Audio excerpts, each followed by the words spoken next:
Testing, testing, 1, 2, 3. How y'all doing?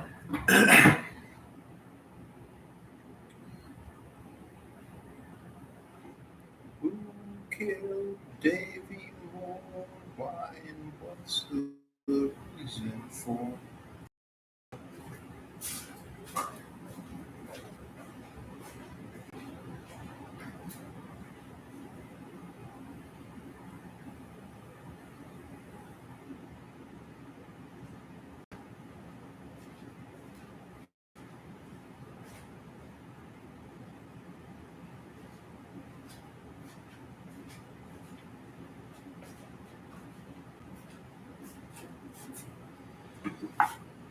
Let's do some tarot.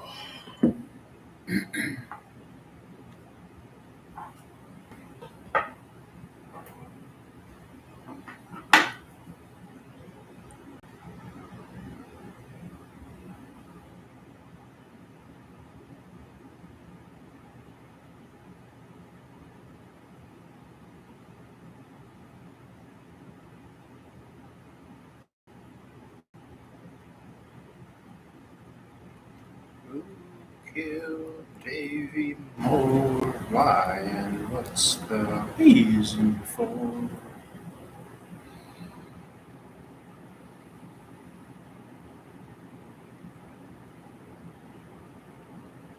Okay, let's see what wants to come out.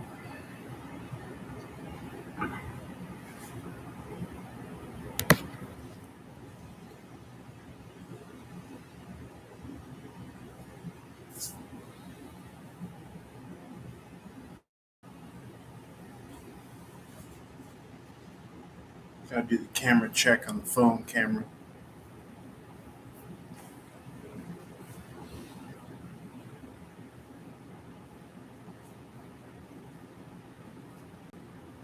Who killed Davy Moore?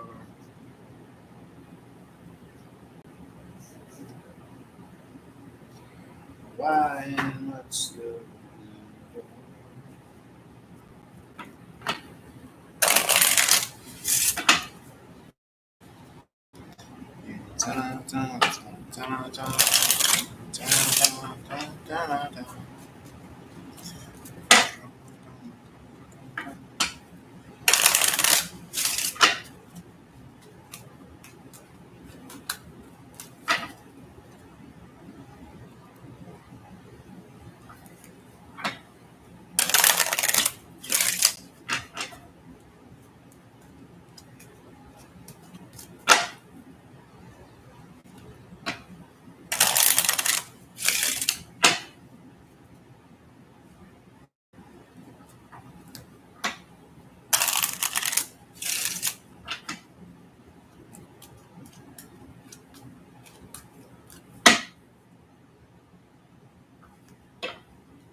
general all signs. Five of Swords in the reverse. Some bridging energy. This is also Aquarius energy. Three of Wands in reverse. Aries energy. Yeah, you're moving down the bridge, but you don't really see where you're going necessarily. You can also not see something that's coming in. Libra Scorpio energy. Something could be coming in from this energy. Traditionally, a masculine father figure. You could be crossing paths with. Somebody's worried about you thinking. But you're coming across as like the jack of all trades, being able to get it done or figure it out or resolve the issue. Even in the face of adversity or not seeing a return. Let's look a little bit more into the next reading what this King of Pentacles is overlooking the Seven of Pentacles in reverse. What is this? What is this?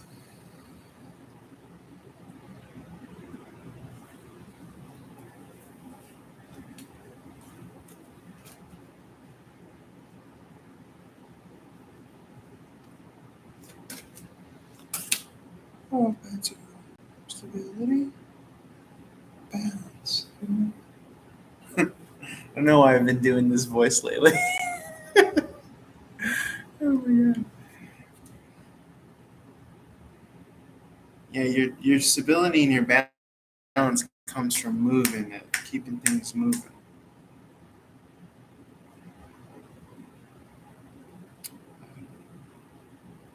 Okay. Aries and first house crosswatcher. So it's saying that your stability and your balance comes from keeping things moving it. Okay, Seven of Pentacles offset by the Four in the upright, points to the Three in the reverse, points to the Two in the upright. Traditionally, it's someone juggling, keeping things in motion, and it looks eerily similar to this. And this is where you kind of draw the eye of benefactors, people that are willing to invest in you, um, give you new action steps. Ace of Wands in the upright is an action step. Okay, you're going to feel accomplished, satisfied. Okay, you have the experience enough to do this. The experience under your belt enough. Ace of Cup in the upright as well. This is a new opportunity. Just a lot of satisfaction and content here with that ace and that nine. Do we want to keep on drilling down as to what it is?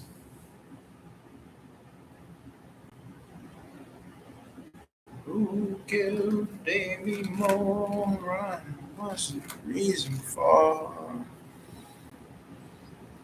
Keep it moving, keep it moving, keep it moving. The rhythm, the consistency. Right? Yeah, it's giving like rhythm and consistency is going to win the day, right? The routine, the muscle memory. Damn, you just got all these aces coming through. This is for Taurus or second house. Truth, clear, concise, precise communication, cutting out the BS, drawing your energy back and away from the BS, and focusing on where you're spitting, which is hopefully the truth. Ten of Pentacles in the upright.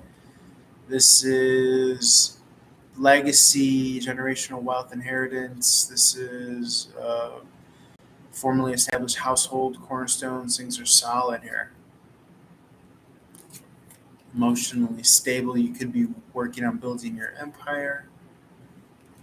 Queen of Cup energy. A mother figure is overseen. Possibly doesn't have to be Cancerian and or Gemini energy. A lot of like started from the bottom, now we're here energy. They're seeing you do this from square one.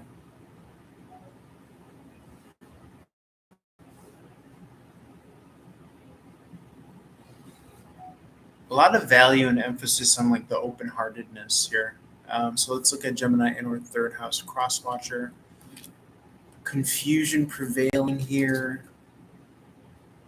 Okay, Five of Pentacles could be confusion over money matters for some. For others, they might feel out in the cold emotionally, or they might not be letting others into their lives, which can also be causing a lot of confusion here. But this is always going to be a lesson, emotional growth and expansion with the Eight of Cups in the upright, remembering to live at the end, right, of your manifestation as if it's already here and now, walking, living, breathing in it here and now. How would you feel if you had X, Y, Z? A lot of emphasis on personal movement and momentum, getting straight to what it is that you do. Also, seeing things in a different light, like for example, um, seeing, and this will be on an extended because we're over a minute, like seeing your workouts as like a performance. You know what I'm saying? I know we use that word performance when like exercising or working out, where your performance levels at, but kind of almost really seeing it in a different lens so as to try to get the best out of you. It doesn't obviously have to be with that example, but it could be with other examples. You could also be performing for others. You're very direct and precise with what you're trying to communicate here. Let's roll the sun over and see what this Queen of Club is in the upright. Cancerian or fourth house. You got a Queen of Club here in the upright. Sometimes Aries or Pisces energy. Very direct, straight to the point. Something can be coming directly to you. Ace of Pentacle. I can't make this up, man. All the aces are coming out early and often. I love it. New beginnings, new action, new emotion, new communication, new something tangible, physical that you can take to the bank, which is a outdated reference nowadays since everything is digital, crypto. Could be something in crypto. Yeah, there's that Two of Pentacle balance that I was speaking of, doing the juggling motion to a diamond in the upright. But that is a perfect setup for an Ace of Pentacle to come too. Um,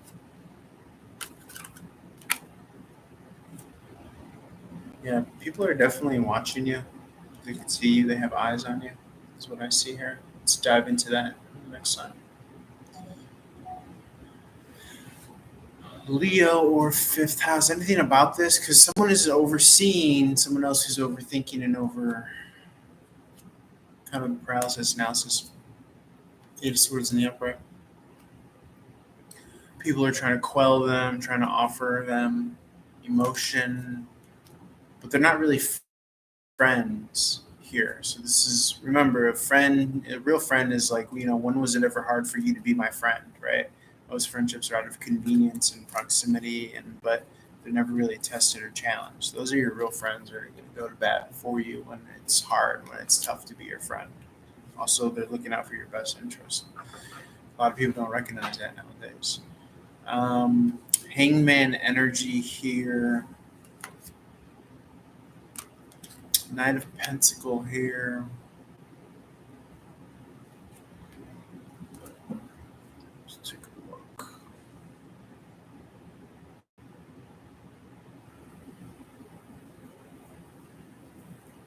Player energy. It's this Knight of Pentacle here.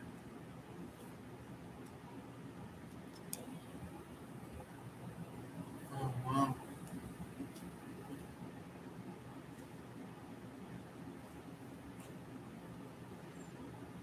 So someone might be tempted to go back to what they used to do from before, is the best that I could put it. An old side gig, an old job. Someone's getting maybe tired of waiting around here. That's how it looks. And it feels like it's within their moral compass, so they're willing to do so. Yeah, it could be work, making work, restarting a side hustle or a side project here. All right, let's roll this on over. We're giving something a second thought here. How to incorporate it to the present day, this side hustle. A little tag on that, it's an emphasis on fun. It's related to fun here as well. That side hustle that we're talking about with Leo. Virgo in our sixth house. Let's see. Two of Pentacles in the upright, or Two of Wands in the upright. This is a big world overview. Looking at the bigger picture. Three of Heart in the reverse. This This is the after party. This is picking up the pieces, putting away the dishes and the tables and the chairs. Narrowing to the Two of Cups in the upright. Thinking of the qualities of a relationship or a partnership, or what you could see in business with.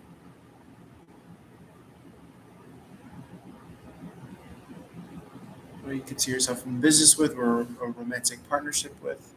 Aquarius, Capricorn energy, King of Swords here overseeing this. Let's keep it going. What's he overseeing here? He's making a decision. He's at a crossroads. Make a decision. Someone's heart is involved. Heartbreak. Could be hurting someone for the sake of you coming out of conflict. Communication is involved here. Yeah, it's like you have to remove yourself from the picture. You have to know when to step aside and let someone else step up. All right, let's roll this on over.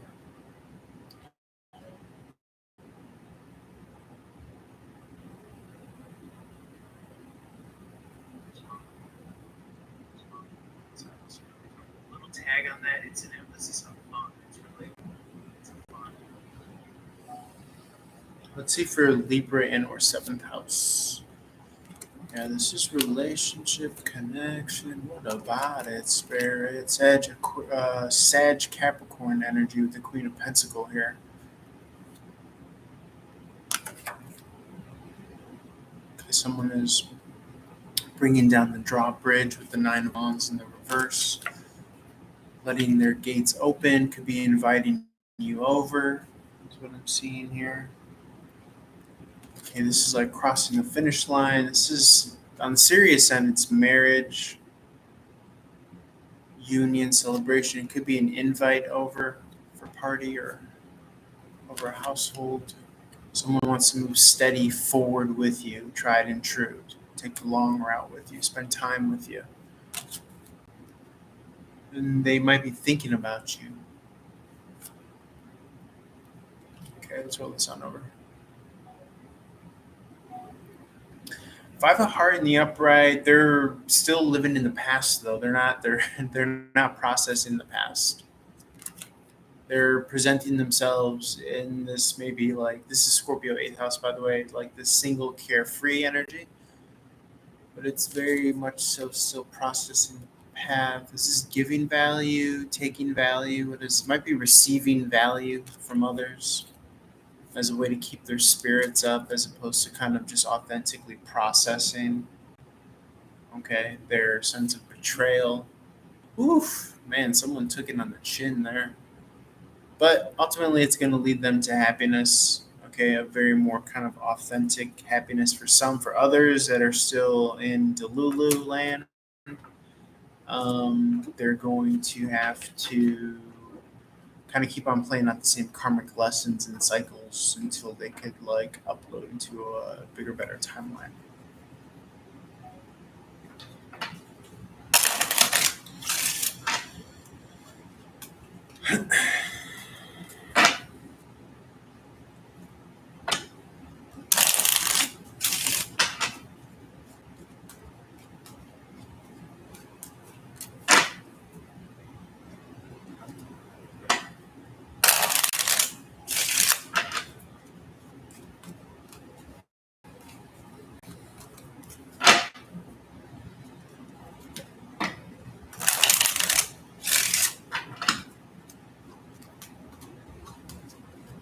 Leave open.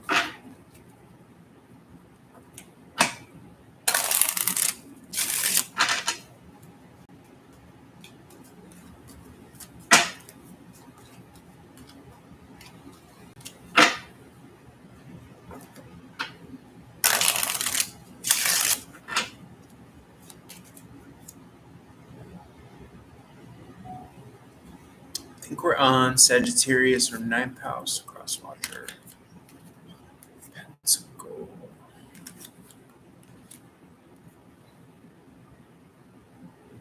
Yeah, this inside outside gig with the Five of Pentacle. Are you on the inside, on the outside?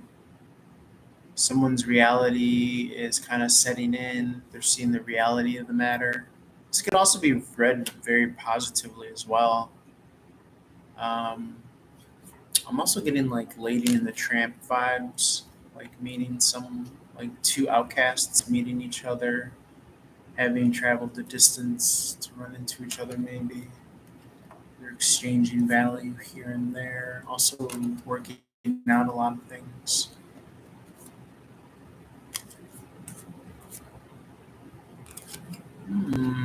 This is interesting. What is this? Someone is sending, the king is sending the night. Why is the king sending the night? The king is sending the night. A distance, traveling. The king is sending the night. Could be sending someone away. Oof. Ugh. Yeah, someone could have been rejected hardcore.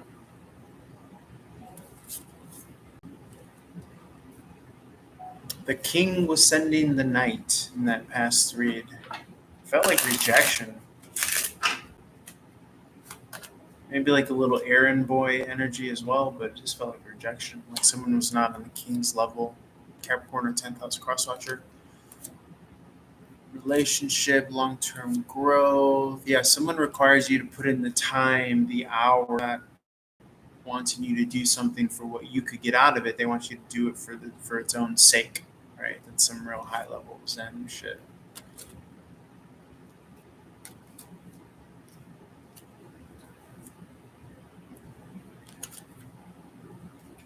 I don't like to get too bogged down on the drama of people choosing the wrong person to be with, but I just feel like there's a lot of these mismatches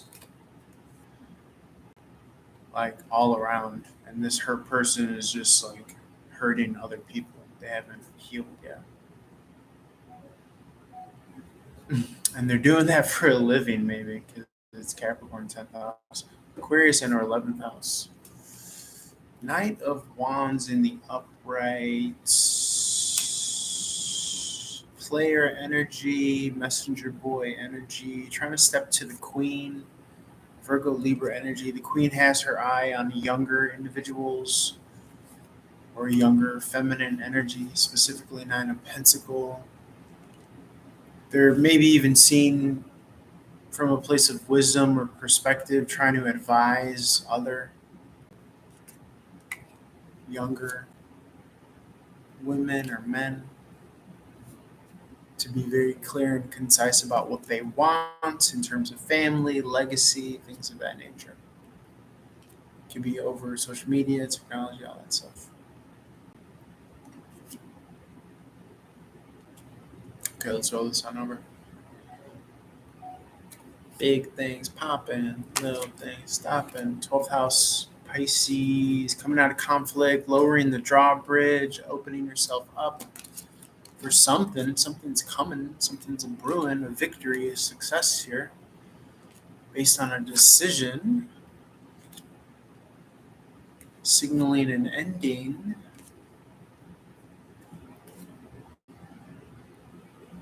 Hmm. You're no longer putting up with someone's burdens. You're no longer hearing someone complain or whine about the same things.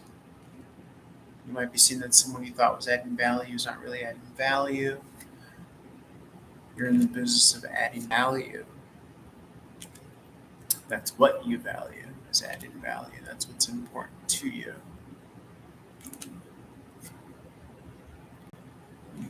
All right, reach out for more. Big things popping and little things stopping.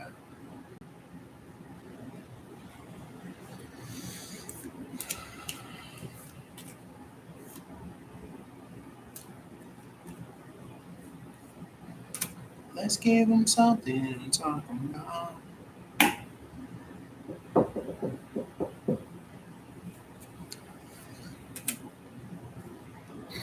Wow. Wow. Wow. That's all that's about. Someone made a decision. They chose the Queen of Pentacles.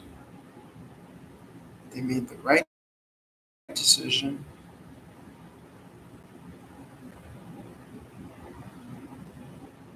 Spirit was trying to teach you this.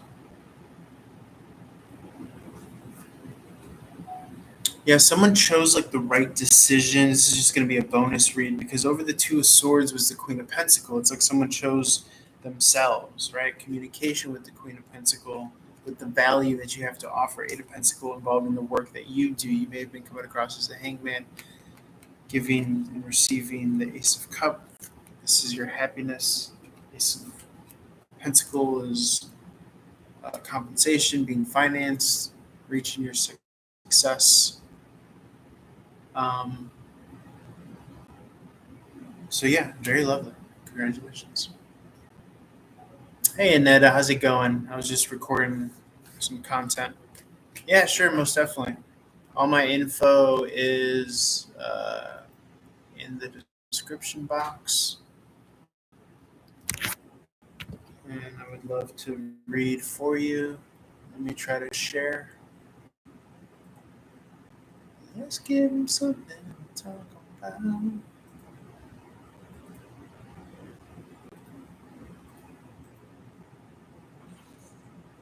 Oh, you already got it. Thank you.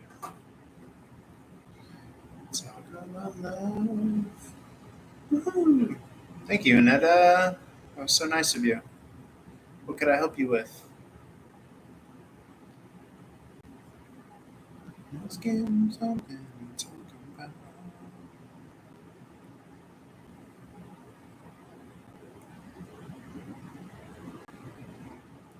What would you like to talk about or ask about?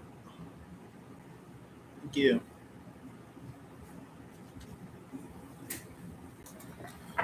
Let's talk about love. I'd like to know if the connection between myself and MJ Libra is over. It's currently with a Gemini. Let me take a look. Thanks again for your tip donation. Let me just pick up the energy. Let's get on something. Talk about love, love, love. Get you, love. Let's talk about love. Let's see, Spirit. Me and lady on.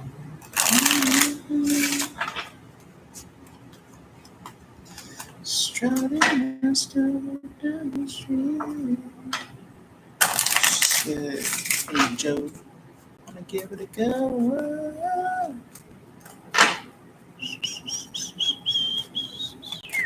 Get one last shuffle.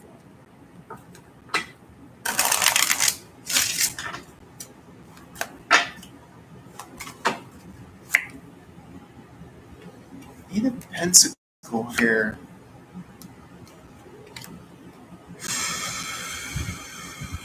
Nine of Wands.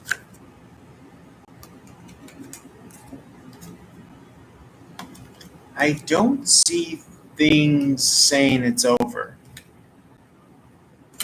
I don't see things saying it's over. But on the other hand, if he's already with someone else, that might be something that you want to work on is getting over this person. Because right now it's Mercury retrograde and it's a popular time to think about the past and look back and reflect. But it's better to focus on things that you can do to improve your life, your business, whatever you're into, side projects. So, as like a personal advisor, you know, someone that reads energy, I just I think it's a little bit of a red flag that you're still focused on him if he's with someone else. But to answer your question again, I don't see this saying that it's over. Again, the work card was your strongest card that came out, and that says that you can work on something,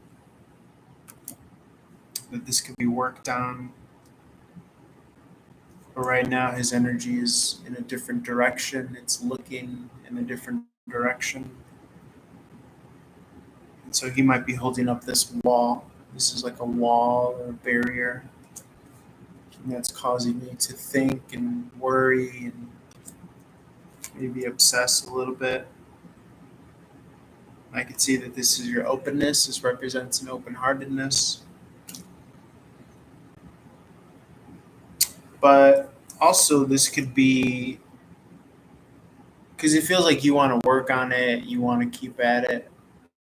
But I think that this Three of Wands is saying, look at the bigger picture. And then this Ace of Pentacles is about a new relationship and a new start, with someone else, I think in a different direction. For instance, if you were to somehow magically get with him or start talking to him, or once we get out of Mercury retrograde in a couple weeks, then that door is just going to close again. And then we're going to be back to focusing on, right now. So, I would stay busy. I would, keep the door open, but I would try to begin to remove the emotion, right? The hopes and the expectations. But overall, I always suggest to just try to work on moving on. If a man is with another woman, he's already made his choice, so you don't deserve to, still want him or to go after him. That's usually a sign that God has something bigger and better for you, you know. So, but please feel free to ask another question if you have another question. Thank you so much again.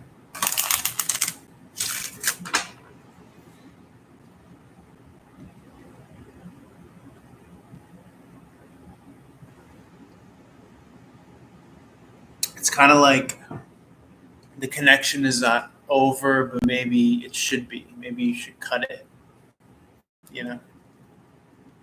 Let me take a look and see how he feels about you. Yeah, that Nine of Wands in the upright energy was saying that he felt like he was holding a wall. He built a wall. There was some bitterness, some regret, like almost as if he was holding something against you or something like that. You know what I'm saying? But let me see what else wants to come out. Like he felt like he was doing all the work, or he felt like he showed all the work and the effort, and maybe it wasn't enough.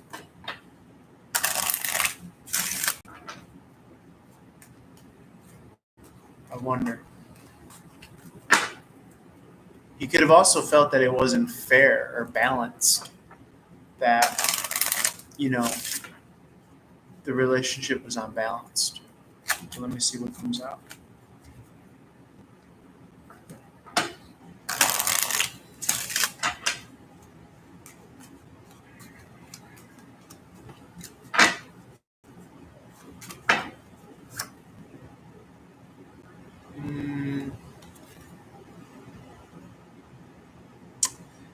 Yeah, I feel like he knows how you feel about him. I feel like he knows that that you're still not over him. You know what I'm saying? Because this looks like some sort of excitement. Like he knows the truth.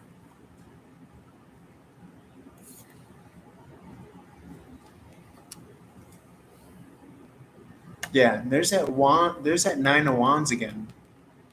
Remember, it came up just now. I said it was like a wall.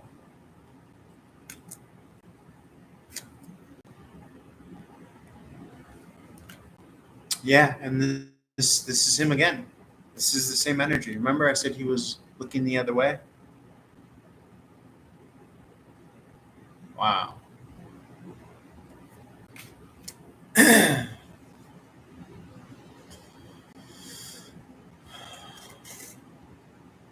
It feels like he's playing like a maybe not like a game, but like his ego. Like he wants to be like on top. You know, that's how it feels.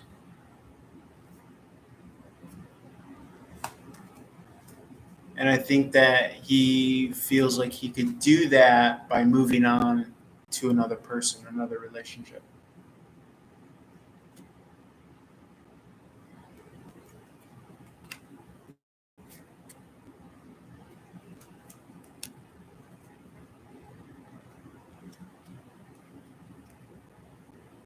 Yeah, you're very welcome. Very welcome. Thank you, thank you, thank you.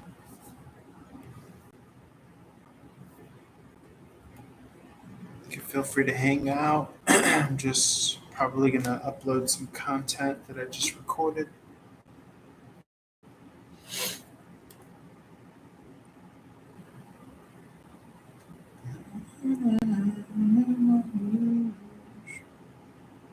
Strolling a step down the street.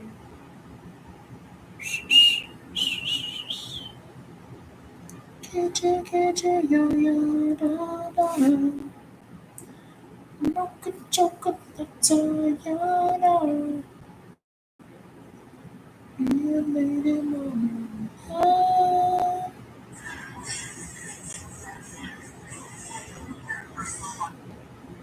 Broken, broken, no, no, ya, ya.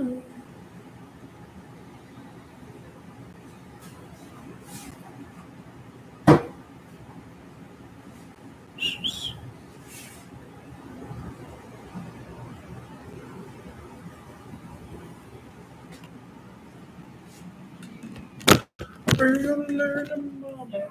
Ah.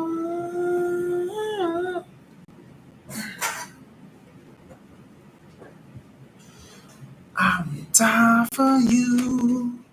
You better have life insurance. Fine.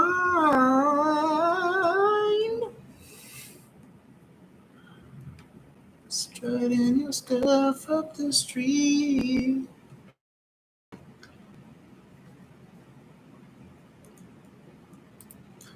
Hey Joe, you wanna give it a go? Whoa, whoa. Get you, yeah, yeah, da, da. Why am I so funny? When did I become so funny? Funny guy, you fuck around with me, funny guy. Funny guy, you fuck around with me, I cut you. Funny guy, you fuck around with me, I cut you. Okay, let's see for general signs. Jeffrey, that's going to right. You fuck me. You fuck me, fungi. I fuck around, I kill you. Let's go for here's your first house for Jeffrey. I kill you, fungi. Fuck around.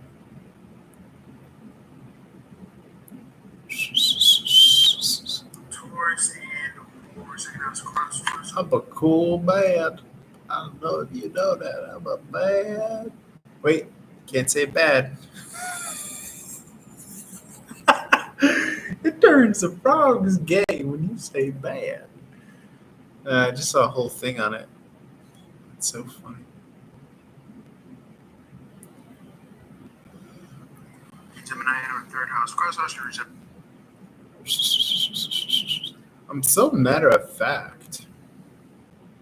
I've really got it going on. Cancer in our fourth house reach out if you're interested for read. Strutting your stuff down the street. Not street, street. Fifth house Leo, reach out. He's got it. Yeah, baby, he's got it. Virgo, sixth house. I'm your Venus. I'm your fire, your desire.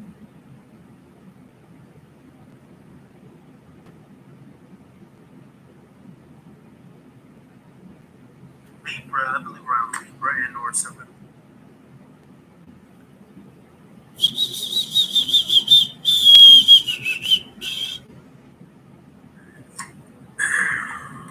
Scorpio and or 8th house.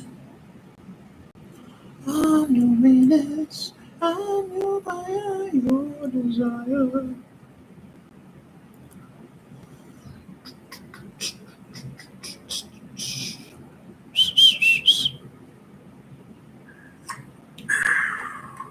Scorpio and or Talk about it, talk about it, talk about it. I'm a Sagittarius, bro.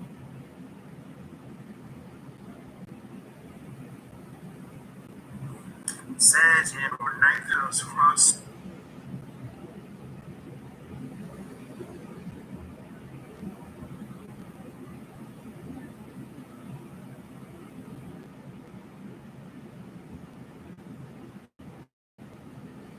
Or 10th house.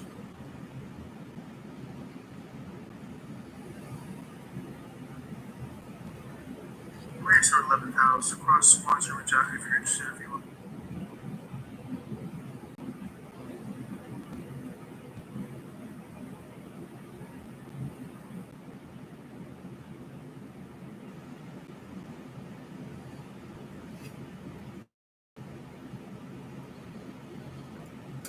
Bonus.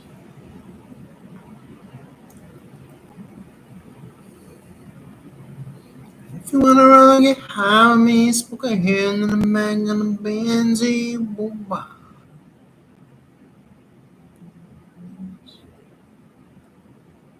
Yeah, must be the money.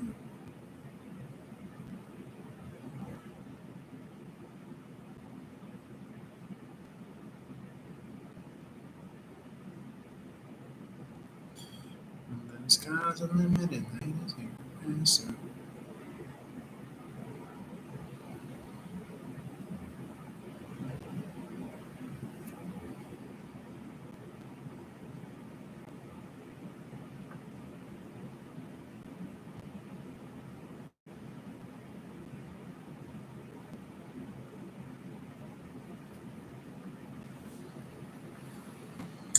Okay,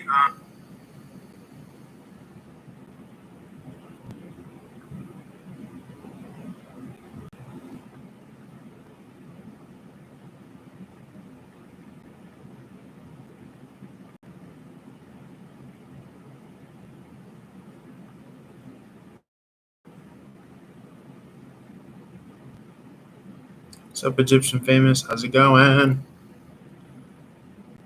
I'm on no coffee today. I took so much goddamn ibuprofen earlier for my headaches. My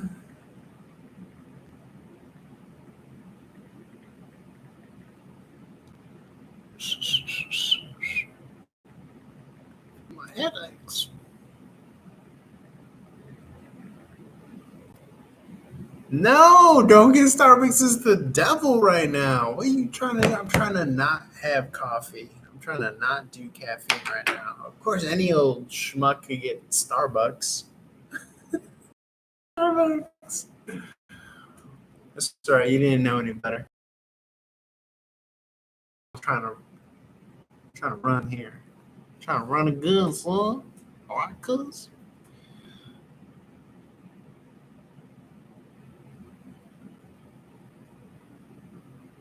I hit my head on the table when you came in, and I got that much caffeine not in me right now. I'm just on water and a dream right now.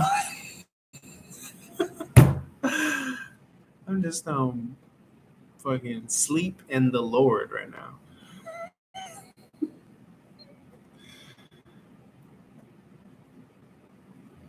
A boy can dream. A boy can have faith. Can he? I've also been doing this voice lately. I don't know what it is, but I like it.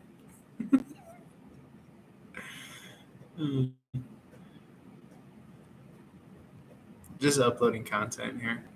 Looking at my phone. So if you see me rudely looking down and away, it's because I'm looking at my phone so I can see what content I want to upload.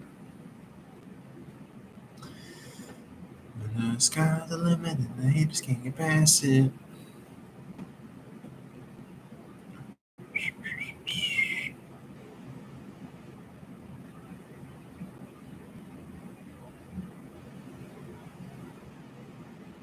Wow.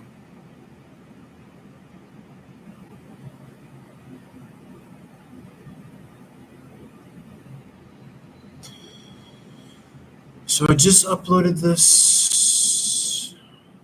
So I just uploaded these videos to this Instagram stories. What do I want to do?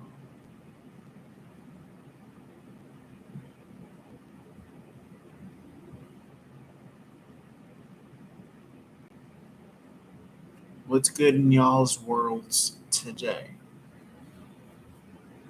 Clean it up.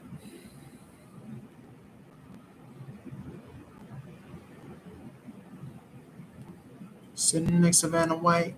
If you wanna go get high with me, smoke a hill and a bang and a benzie. Did you know you can make your own gummies? I don't want to make my own gummies.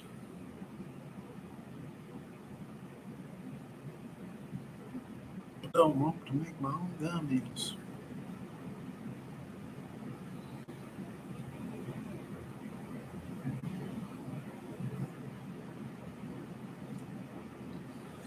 Okay, let's see. Size. For rain.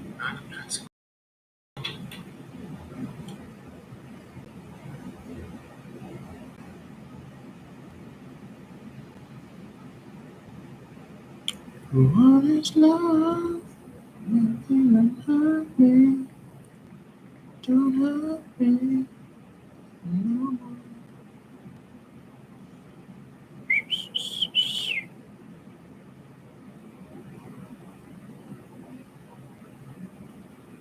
Angela, the county. The fuck?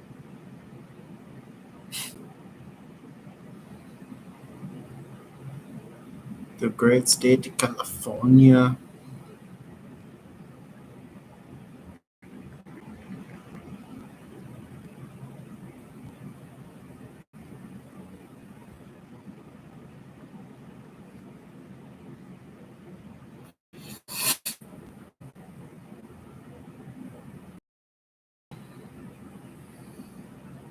What is love? I need a tissue.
Oh my god.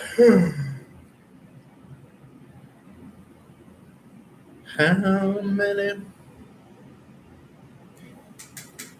roads must a man march before he can call him a man? in how many rooms?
said I'm singing my own music.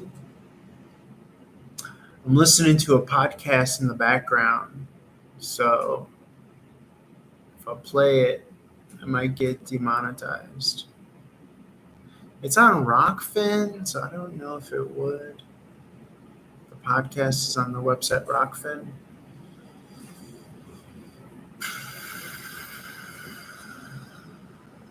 Pero y'all don't come over no more, so I don't know. I'm just a boy.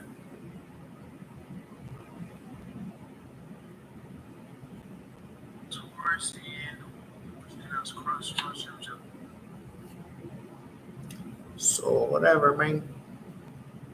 I gotta keep me entertained as well. I gotta keep me entertained just as much as I gotta keep you entertained. I gotta keep the whole city entertained.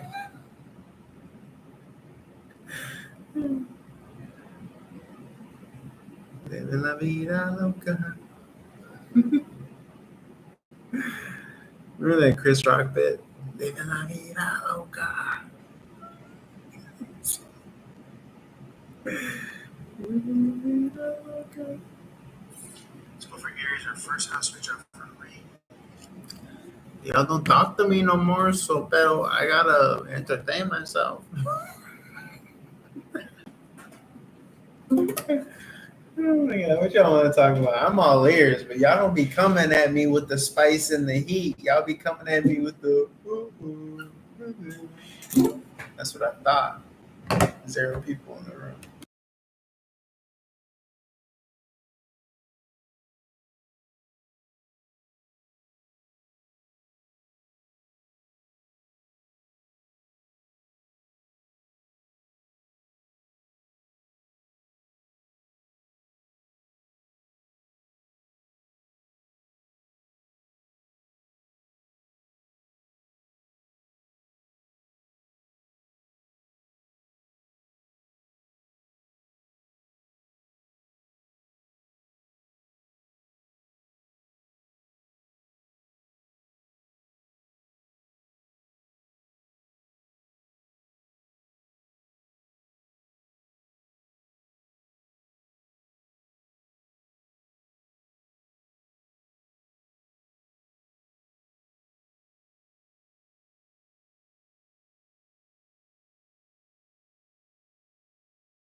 What should I do? Should I play guitar or should I listen to my podcast? I don't know. You guys got to tell me what you want me to do. Should I play my guitar or should I listen to my podcast? If y'all don't be in my room, I gotta entertain myself. So I gotta listen to this podcast here. You know what I'm saying? Don't get my dilemma. As a content creator, as a content creator on no caffeine that keeps talking like this. What if I just kept talking like this? And plus, I don't know who's watching me because the number keeps going from 1 to 0. I don't know if it's Egyptian. I don't know if it's some Pakistani guy janking his chain to me. I don't know what it is. I don't know. I just meals. You know what I'm saying? Parents just don't understand. Gemini in our third house. Cross house you reach out for one. But let me know if you want to hear me demo my music. I'll play it for you. If not, you can fuck right off, Chico.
So I'm gonna try to see if I'll get flagged for playing this other podcast in the background. Hip-hop, I might. and now you're like, what? And then you have basically Ice Cube coming out saying that the CIA controlled or blew up in gangster rap, which is the cops, the pigs, whatever you want to call them.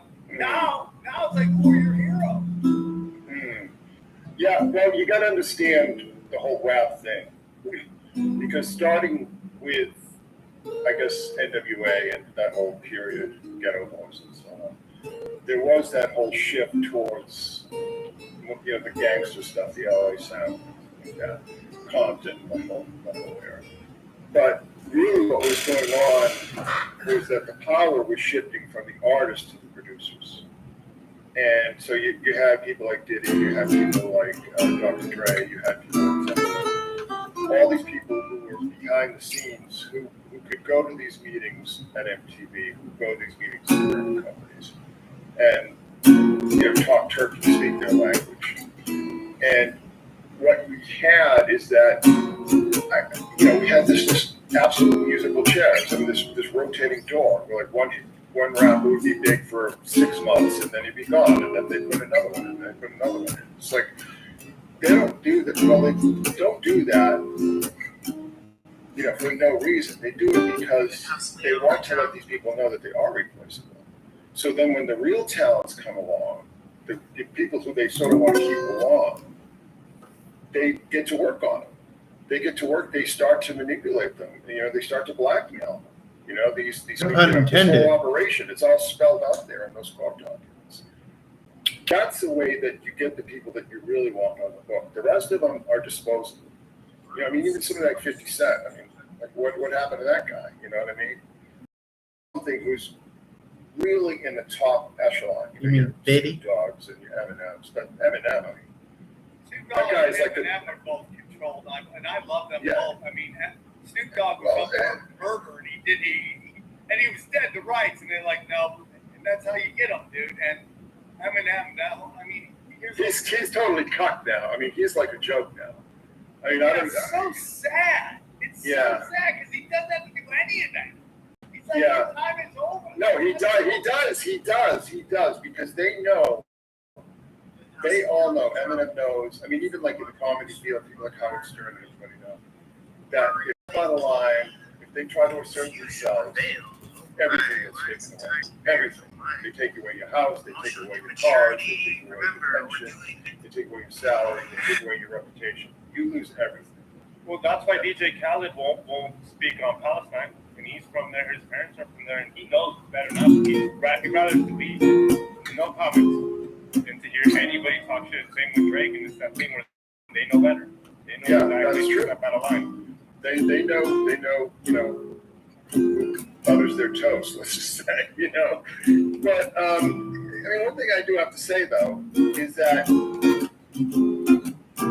I think that the closet has been a big issue in rap for a long time, and I think it's just sort of been shoved to the side.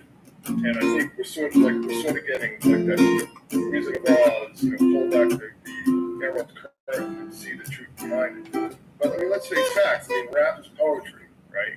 Poetry is pretty much predominated by gay people. You know what I'm saying? If you've got any kind of poetry reading or poetry slam or anything like that, it's got to be mostly gay people. So I don't know why people are necessarily shocked by this. To me, it just seems to make sense. It's just the way it's always been. But hey, that's fucked up, man. That motherfucker said poetry is for gay people. That, they've got all these people. That's hilarious. But here's the thing. I was watching, I don't know if you guys can watch the piano on YouTube, but he was looking at, there's some sort of program. Yeah, he's great. What is he? He breaks down music. He's fantastic. Music guy. Yeah, he does like all music there. He's, what makes the song great, all this kind of stuff. But he pointed out that there was like these latest charts, and rap and pop are just collapsing. They're just dying on the vine after being so dominant for so long. And that rock and country music, of all things, are making this big comeback. And I think rap was down, as far as sales and everything, like 38%. So this might be the time that you want to get rid of your ditties, because it's the same thing. Let me tell you something. Let me tell you something. So somebody like Diddy, he hooked up with Clive Davis back in the 90s because it's the same thing. Let me tell you something. As far as sales and everything, like 38%. So this might be the time that you want to get rid of your ditties, because it's the same thing. Let me tell you something. Let me tell you something. So somebody like Diddy, he hooked up with Clive Davis back in the 90s, got some sort of sweet deal, said bad boy, had this whole thing going on. People, now it's coming out that he might have had, Tupac murdered and so on and so forth. So when you stop bringing home the bacon, that's when they start cleaning house. And how do we know this? Well, Me Too. Me Too. Who did they go after? Harvey Weinstein, Les Moonves, Charlie Rose, all these old guys who just weren't bringing home the bacon anymore. Everybody knew about Harvey Weinstein from the 90s. How did he get away with it so long? Because he was making the money. As soon as he stops making the money, Weinstein starts losing a lot of money. Weinstein Company starts losing a lot of money for a lot of people. And then look what they did to him. They took everything away. What am I saying? They took everything away from him, and they destroyed his reputation, and then they threw him in prison. See, Howard Stern and all these other people, Stephen King, Rob Reiner, all these people all understand that they can do the same exact thing to them. Okay? They all understand this. They all understand that if I piss the wrong person off, everything gets taken away. Because we've seen it. We've seen it happen, right? So what we had with Me Too is that all these people that everybody knew for years were scumbags, you fire them, you force them to resign something, you have to pay them severance. But with Me Too, you can fire them for cause. You fire them for cause, and you can take away their pension. 120. One guy I think was due like $120 million severance. They took it all away. All of those guys. You know what I'm saying? They took everything away from them, and they're doing it to Diddy now, right? No, they probably won't do it to Dre because Dre is. I think he's a lot smarter, and I think he's a lot more because he's in with Jimmy Iovine and. He's a little bit more on the inside. Diddy's been sort of off in his own little corner for quite some time. And when's the last time you heard about any of his artists or anything like that? But he probably owes a lot of people a lot of money. A lot of people probably gave him a lot of money to ingratiate themselves. So they didn't wait. But it's like, you can't just do that. You have to humiliate them. You have to destroy everything about them. You know what I'm saying? You have to take everything away from them. And this ties in with what Chappelle talked about, where, he said every black leading man had to do a role wearing a dress. Well, that's ritual humiliation. You know what I'm saying? That's the Hasty Pudding Club at Harvard. That's Freemasonry with all these rituals and stuff. It's all about, humiliating somebody so you can control them. Okay? You think people want to hear John Kerry or George Bush's sexual secrets while they're masturbating in a coffin at the tomb at Yale? No, they do that because somebody was recording it, and the old days before they tape recorded, somebody was writing it all down. They have you on the hook. Same thing with, the whole Manson situation, Sharon Tate. That whole situation in Cielo Drive was a whole honey trap situation with the occult, with the process, with the Mansons, and all these drugs and everything. Those people were, it wasn't like that Quentin Tarantino movie where Sharon Tate's like this wide-eyed little dough girl or something. It was a really nasty, vicious scene, and everybody at the time said so. Dennis Hopper, Sammy Davis Jr., Peter Fonda, all the people who sort of knew this scene knew what was going on at Cielo Drive, and it was ugly, and it was disgusting, and it was just filled with occult ritualism, but it was a big honey trap thing. So this is where we are. Hey guys, real quick, I got a question for you. Has it pissed you off to watch crypto fly up in prices for over a decade and you still done nothing about it? It makes sense. Crypto is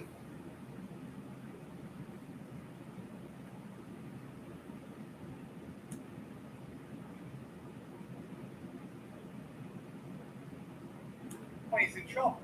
That's Mm. what they're going to throw him. I go. So he just says that with two, and I get into particular TFH. It's ended money worries for so many. It may just do the same for you. CopyMyCrypto.com. There's a particular comic that I've talked a lot about on this show in the past that kind of got everyone else got me too, and I get into why a lot of comics got me too. I think they were trying to get to another person, and they did some like kind of mob hit where they took out his soldiers. They couldn't get him. And but the second comic had all the evidence is all there. He basically admits to. He just says that the dad said it was okay. Her dad, and nothing happened to him. Literally, he's still working. But I go when the cash stops coming in, and that's when he's in trouble. That's when they're going to throw him under the bus. Because what they want you to do, what they wanted you to think is that the authorities are fighting this thing, trying to stop it. In reality, they're protecting the highest levels. And they only throw low-level guys or people who are no longer useful to them and their goals. So Well, everything you said. Well, it's interesting because do you remember that whole situation with Angelina Jolie and that video just sort of popped out of nowhere, like from the 90s, and she's talking about like these rituals and killing a snake and all this kind of stuff. Do you remember when that came out? What was that? Not too long ago, a few years ago. But that came out when her movie started underperforming. Yes. And all of a sudden, like this really like weird and creepy and incriminating video just happens to hit the internet. You know, it's kind of like sex tapes. How did they just happen? Happen to hit the internet. You know, this whole thing. Oh, they were hacked. It's like, yeah. Come on. It's like, anybody who. Why isn't anybody who like is on the team get hacked? It's always people who are, it's like an Alex Jones or somebody, or it's somebody, an actress who's not, earning enough money and still wants to keep her salary demands, right? That's how it always works. You know what I'm saying?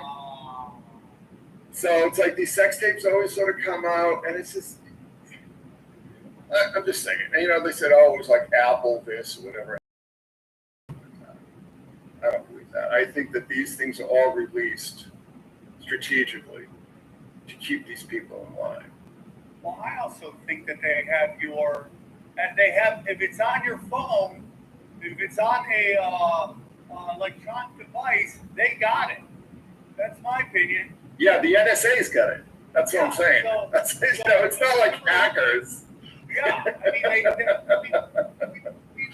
we've had people come forward that say the CIA has access to everything, and when they want to release information, they blame it on hackers. Exactly. I've noticed that for a while. When Anonymous all of a sudden shows up. Yeah. But they only seem to go after Trump people. Wait up. You're saying Anonymous might be the government in a weird way somehow. Maybe some of them are the government. I don't know about the original Anonymous, but when that quote-unquote Anonymous came, and they were just basically pimping DNC talking points on their Twitter, yeah, that was. Even if it started, let's say, we want to believe that it started as kind of some, righteous thing, right? But anybody can call themselves anonymous. That's the thing, I mean, you can just say, yeah, we're anonymous. Well, we don't mean that we were that anonymous group that came up. We're going after the Scientologists, but going after the Scientologists, right? I mean, think about that for a minute. Oh, we're going against the Scientologists. Well, who wants the Scientologists, drummed out of business? The studios. 100%. But even Scientology in itself is kind of like I forget what the term is called, a honeypot. It was created by naval intelligence Yeah, yeah. They've basically been blackmailing gay celebrities forever. Yeah, but the thing is that it's sectarian. It's like these in groups are constantly fighting with each other. Yes. You can just say, oh well, yeah, obviously, Hubbard was naval intelligence, and all these kind of people around him were, and all of a sudden, in 1966, he has money to start his own CIA and his own Navy, the Sea Org. How did he do that? How did he pull that one off? Because they were being used. But somebody retires, somebody gets fired, somebody dies. New person comes in and says, "Why are we giving these Harvard people all this money for? Why are we letting them have all this power for? What are they producing for us?" So nothing is ever set in stone. And if you know anything about the mechanics of power, I mean, there's a constant battle for one-ups and shit and for dominance, and they're constantly fighting each other. And that to me is like, at this point, it's like the only hope. Like all the people in power are going to be so busy fighting each other that they're not going to screw us over. I'm with you on that. So do you see? So the Black Little Mermaid, which by itself, I've talked about this recently, but by itself really doesn't represent anything. Doesn't mean anything. But when you look at it in the bigger picture, it's part of this cultural Marxism to get us so we don't have the same data as our children and their children, so we can't really pass on any knowledge to them. But what I found very interesting is I think that girl who is the actress who played the Black Little Mermaid. I think she's 22 years old. And for some reason, I think that movie did okay actually. After with all the negatives, it still did well. But for some reason, some studio, somebody decided to give this young woman $200 million to direct project, and you're like, what is that about? Why does that make any sense at all? Kickbacks. It's kickbacks. Yep. That's what it is. It's kickbacks. I mean, take my word for it. I can't tell you how I know this, but I do know this because I was in a situation like that, working for a company that you all know rather well. We'll let you charge us this, but write me a check. Yeah. Send me a cashier's check. Yeah. It's like it could be money laundering. They send her the money, she sends everybody. Could be. What do you think Hollywood is, dude? You think these movies cost $150 million to make or whatever? But the thing is that we're really at the end of it now. We're at the death of Hollywood. I'm actually doing a big live stream on Under the Silver Lake. I don't know. Do you guys watch that movie? Do you see that movie, Under the Silver Lake? You should definitely watch it. It's amazing. Sam, you would love this freaking movie. It's all about like the hidden cults of Hollywood and everything, and all the sick kind of games that they're always playing with each other. Yeah. I mean, but Hollywood's. Listen, they're closing down shop. I'll tell you right now. It's been going on for a while, and just today I was reading, all the tradespeople. They're all like, we don't have any work. Well, the strikes were over. Everything. The studios use the strikes to just clear out all the deadwood. So when you talk about this girl getting $200 million for, whatever. Everything they use the studios use the strikes to just clear out all the deadwood. So when you talk about this girl getting $200 million for whatever, the studios use the strikes to just clear out all the deadwood. So when you talk about this girl getting $200 million for whatever, it's not real. You know what I'm saying? Do you remember like a few years ago, just like 2020, like with after the whole George Floyd thing, like Jeff Bezos going around like, oh, I'm going to give this guy $100 million. That guy on CNN gave him like, why? And even the dude was like, why are you giving me this money? He's just handing out checks. It's all nonsense. It's just like all these foundations. It's all graft. It really is. And it's either buying them off, or it's basically buying everybody off. I know what they're doing. They're taking the Special Reserve Banking funny money, Babylonian money, and using it to corrupt the entire system through buying people off. Yeah, but I think the game is even funny money runs out after a while. Even Monopoly They're money. printing it, right? They're just constantly printing it. But quick is that Hollywood is dying not because it's not making money. It's dying because it can no longer reach its audience and compete against the internet, where some guy in Iowa put out the greatest little 10 to 15-minute movie clip you've ever seen.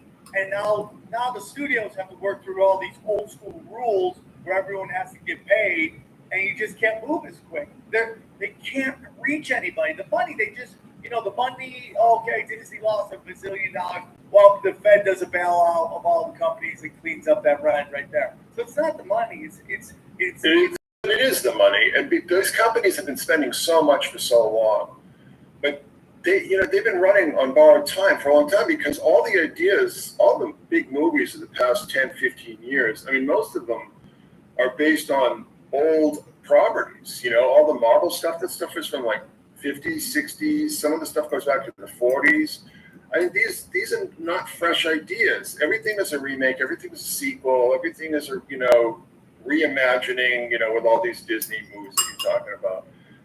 And I mean, people are not going to want to hear this, but the information's out there. A lot of the stuff with diversity, quite frankly, is about trying to find ways to pay people less money and say, oh, well, you're diverse, whatever, we're doing you a favor, we're giving you this job. I mean, they're not shy about it. And this information is getting out. This information is definitely getting out.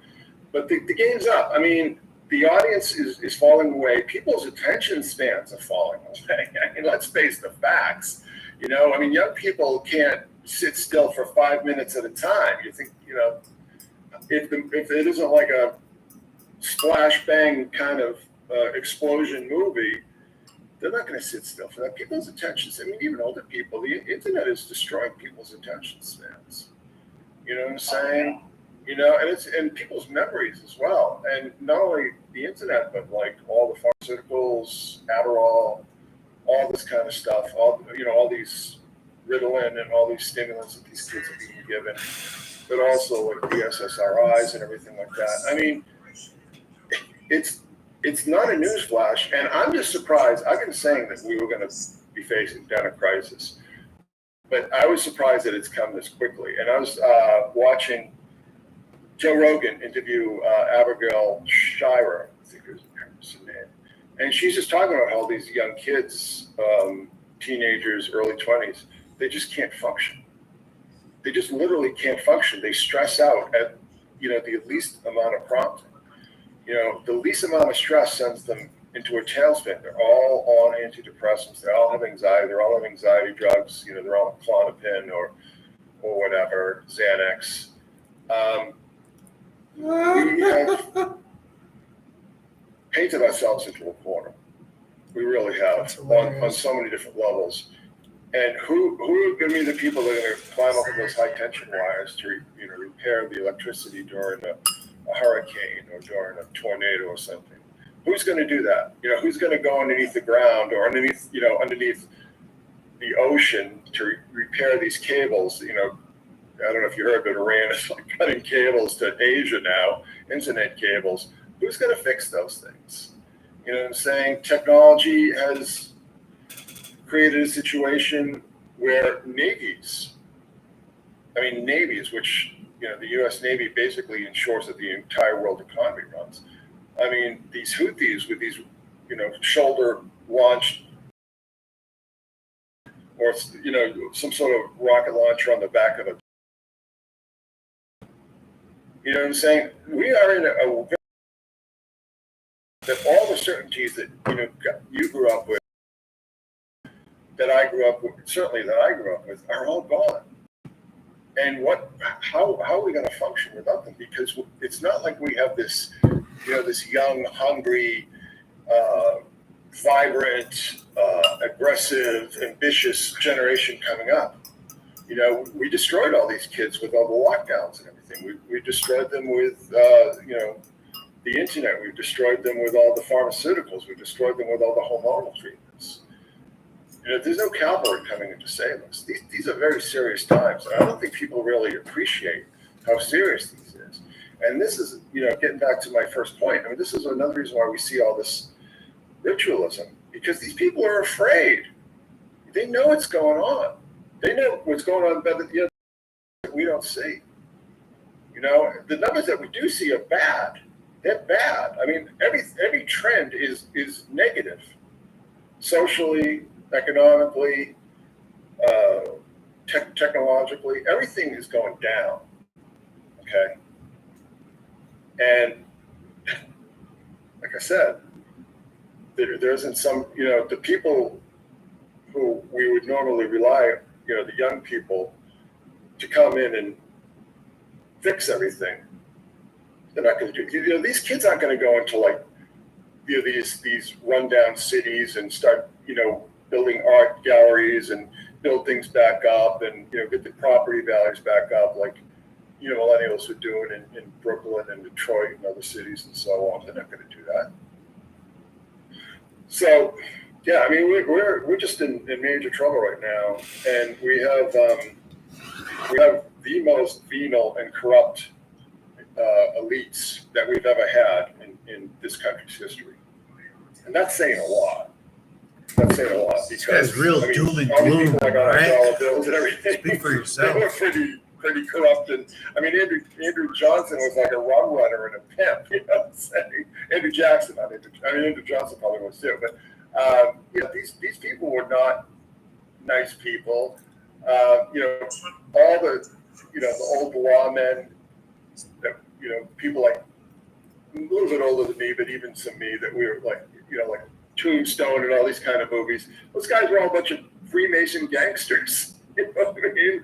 They didn't have a shootout at the OK Corral over the law. They had a shootout at the OK Corral over who's going to control all the rackets. Yeah, that's what. In Tombstone, you know, it's kind of a subtext in that movie somehow. But in Tombstone, they moved there to run that town, not to be law. They didn't want. They were leaving that kind of lifestyle, coming there to be the sort of the strong arm, you know, of all the businesses and everything in that town. It's so funny how that was whitewashed over. Yeah, and they're all Masonic. They're all Masonic. And I don't know if you knew about. Do people still know about Billy the Kid? I think so. Billy the Kid, Pat Garrett, like all these. I actually did some research on that, and that was a really fascinating story because Billy the Kid started this gang called the Regulators, and they were run out of a Masonic lodge, you know, not far from Roswell. Yeah. And you know, it was basically so that whole situation with Billy the Kid and everything, and all the rest of them, Pat Garrett, all these. On that. And that was a really fascinating story because Billy the Kid was part of this gang called the Regulators, and they were run out of a Masonic lodge, you know, not far from Roswell. Yeah. And you know, it was basically so that whole situation with Billy the Kid and everything, and all the rest of them, Pat Garrett, all these colorful characters from the Old West. It was basically two warring Masonic gangs that were trying to control that entire territory of Mexico. You know, but the thing is, so you know, we have this Masonic history, and then we have what do we have next? We have the Trinity tests. You know, Oppenheimer. That's certainly newsworthy, right? Oppenheimer. And I did a big thing on Oppenheimer and Barbie too, because Barbie was based on a sex toy. Do you know that? No. But Barbie was originally based on a German sex toy. Yes. The original Barbie is an exact copy of this German sex toy that was based on a comic strip about a prostitute. And these German men would buy these dolls, these anatomically correct dolls, and, you know, whatever. They'd have, like, tell jokes about, they'd keep them in their jackets or something. And, you know, I don't know what the hell the whole purpose of it was. But Barbie is based on sex toys. Yeah, there it is right there, Lily. The German girl became Barbie. There it is. Yep. Dropping Yeah. facts. And just before she played Barbie, Margot Robbie was in that movie Babylon. You know, she was wearing the scarlet dress in the movie poster. You know, she's like the Scarlet Woman of Babylon. Yeah, there it is right there, man. Crazy. It's exact, and it's exact too. It's the exact same toy. I mean, if you look at the old lilies. Yeah. Grown men have it. There's two grown men here with a Barbie for some reason. Yeah, bachelor party gag gifts and everything like that. The only thing they did, I guess, was take the nipples and the other details off. Match. But That I mean, makes here's the me thing. so sad. It makes me so sad, dude. It's everything though, dude. It's everything. It's, oh my God, it's everything. You remember, like, okay, so you guys, when I was a kid, I'd watch like Red Fox, Buddy Hackett, all these kind of comics on. I love Red Fox. Yeah, Liv Griffin and all these kind of shows, right? I had no idea that these guys were known as Blue Comics back in the 50s and 60s. You know, Buddy Hackett was like the king of the dirty jokes. I had no idea because, you know, you'd always just see him, I don't know, like on HR Puffin stuff, some kiddie show or something. Everything, that's how everything kind of works. It always emerges from like the demi-monde to the underground and goes mainstream. But the thing that I find really interesting is this whole Barbenheimer thing, right? So you have like the Scarlet Woman, right? Barbie, you know, Margot Robbie, Babylon, literally the horror of Babylon, right? And then you have this whole thing with like, you know, the splitting of the atom and the atom bomb, the Trinity test, and like I said, that takes place in the same part of New Mexico where we had these Masonic gangs fighting out what was called the Lincoln County War. You know what I mean, with Billy the Kid and all these people. Yeah, it's everything that we thought was one way when we were kids. You know, it might have gotten that way once, you know, the merchandise but it got the hands on it, but it all started much different. Hey guys, real quick, I want to tell you about our friends at Helix Sleep. Let me tell you about Helix mattresses. I sleep on them. I think you're going to enjoy them too. Let me tell you about Helix. Listen, Helix line up with sleep mattresses. They offer 20 different. Here we go. So guys, here's what I want you to do. Helix is offering 20% off all mattress orders and 2 free pillows for our listeners. Go to helixsleep.com/tinfoil and use the code HelixPartner20. This is their best offer yet, and it won't last long. With Helix, better sleep starts now. If you study SpongeBob, isn't that based on gay porn? Like that's what they said. I don't know, maybe. I don't know. Like that's what somebody said. Then you get into all the darkness. It's my whole theory. I have children. I love my children. I made a comic book for my children, like because I saw there was all this darkness and what they were doing. But when you don't have kids, like especially if you're a man and you don't have kids, and then suddenly you're like knee deep in the children's entertainment, part of me gets very suspect on that. Oh yeah. Oh, so do I, man. And I was in that field for a long time, so I know exactly what you're saying. It gets very suspect. It's kind of like 25-year-old guys who want to become babysitters or something. Yeah. What about Disney lovers? Like people that go to Disney without kids. Is that in the same category? Are they a little bit more nostalgic? Do they run on the nostalgic vibe? Well, I think a lot of it is the infantilization of culture. Yeah.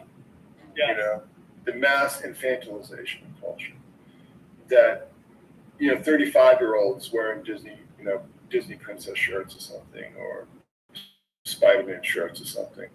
All this stuff was great, for kids, And I remember back in the 80s when The Watchmen and Dark Knight Returns came out, which the movies were based on. Thinking like, well, what else could be said about this character? I just kind of felt like this was the end of it. Like, do something else, But these characters were licenses to print money, especially after that first Batman movie hit back in '89. I mean, I remember going to Earth Day in 1989, but it was the same day as the Puerto Rican Day Parade, right? Everybody everywhere was wearing a Batman shirt. The movie hadn't even come out yet. Everyone, you just saw every variety of Batman shirt that you could possibly imagine in New York. You know what I mean? Just think of the money. Just think of the money that is being made, like just hand over fist. But, you know, getting back to what we're talking about with Hollywood. So, like I said, I mean, this is what I did for a living for 35 years of my life, okay? And I stopped working, I stopped doing work for Marvel back in 2020 with the last thing I did was the Eternals. And we know how the Eternals played out, right? We know how that all ended up. Speaking of Angelina Jolie, right? Yeah. I'm sure, I can't help, thinking about it just now, I can't help but wonder, like, that sex tape, or whatever that occult ritual tape, whatever the hell she was talking about. Maybe that was released because it's like, Marvel really wanted to get her in this movie. But they couldn't meet the price, I don't know. That's Wow. pure, So you're suggesting they brought the price down, huh? Is that what you're yeah, they brought the price down. But so I had been working. I started working. I worked on like the first Iron Man movie. You know what I mean? I worked on all those movies. All of them. Endgame, all the Captain America movies, all the Thor movies. That was such an important film, that first Iron Man film for this new, which is kind of dying now. Yeah. And the interesting thing too is, I did Our Gods Were Spandex. I published that before Iron Man and Dark Knight. Yeah, and that was really the start of the huge explosion. But that explosion's over now. And you know how I know it's over? I'll tell you how I know it's over. Because the division of Marvel that I worked for 25 years of my life, as a freelancer, by the way, shut down. My boss took an early retirement. He's down in Florida, living a life, fishing and hunting, just having a life of Riley. I don't know where everybody else went, but that entire division, which was the division that made all the money from Marvel before Marvel was bought by Disney, they shut the entire division down. They closed it down, and all that work they absorbed into the Disney consumer products, which I used to go to back in the 80s when I was working for a Disney licensor, in Burbank.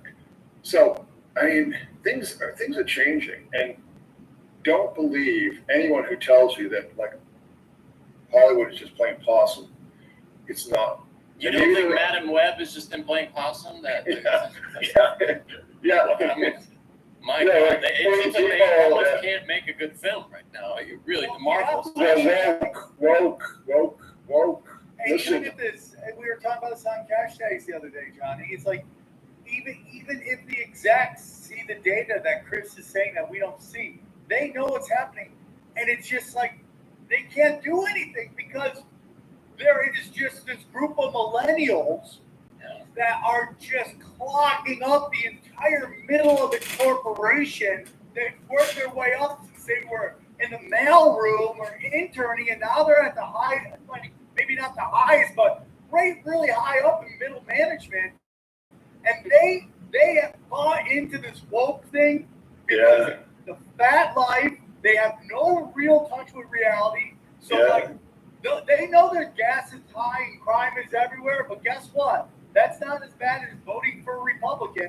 And that's not me being pro-Republican. I don't trust either of these sides, but they'll never stop voting for the people rooting it around them because they're insulated from the world. And it's like, how do you get rid of those people without having a million lawsuits? It's just impossible. It is rotten from the inside. It is rotten from the inside. Well, there's demographics at work here. So you talk about the millennials, right? The millennials were a huge generation. I mean, my first two kids are millennials, right? And I remember when my first son was born, we went to the San Francisco Zoo. I think it was the zoo. And you couldn't throw a rock without hitting a stroller. I mean, there were just strollers everywhere. I mean, it was this huge baby boom at that point in time. So the millennials came in as a huge cohort, much larger than my cohort, which is Gen X, right?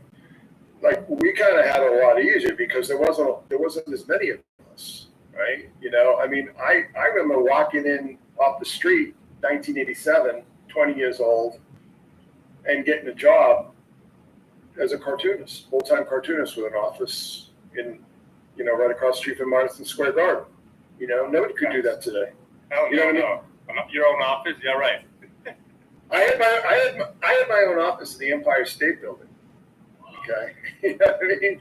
Which is a lot more impressive than it sounds because that building is a disgusting shit. Yeah, but now imagine trying to get anything like that now. That's impressive. No. Any office would be nice now. Well, so what happened is when the millennials all started getting into the job market, what happened in the middle of that, or kind of at the beginning of that, was the 2007 financial meltdown. So you have this huge financial meltdown and this huge cohort of kids coming in to the workplace, and the competition got incredibly fierce because there were fewer jobs and more people who wanted them. So woke, I think, what I've always said about woke, I mean, there are a lot of dimensions to it, but one of the reasons why it was adopted by people who really shouldn't have adopted it because it's destroying their lives was that it was a winnowing tactic.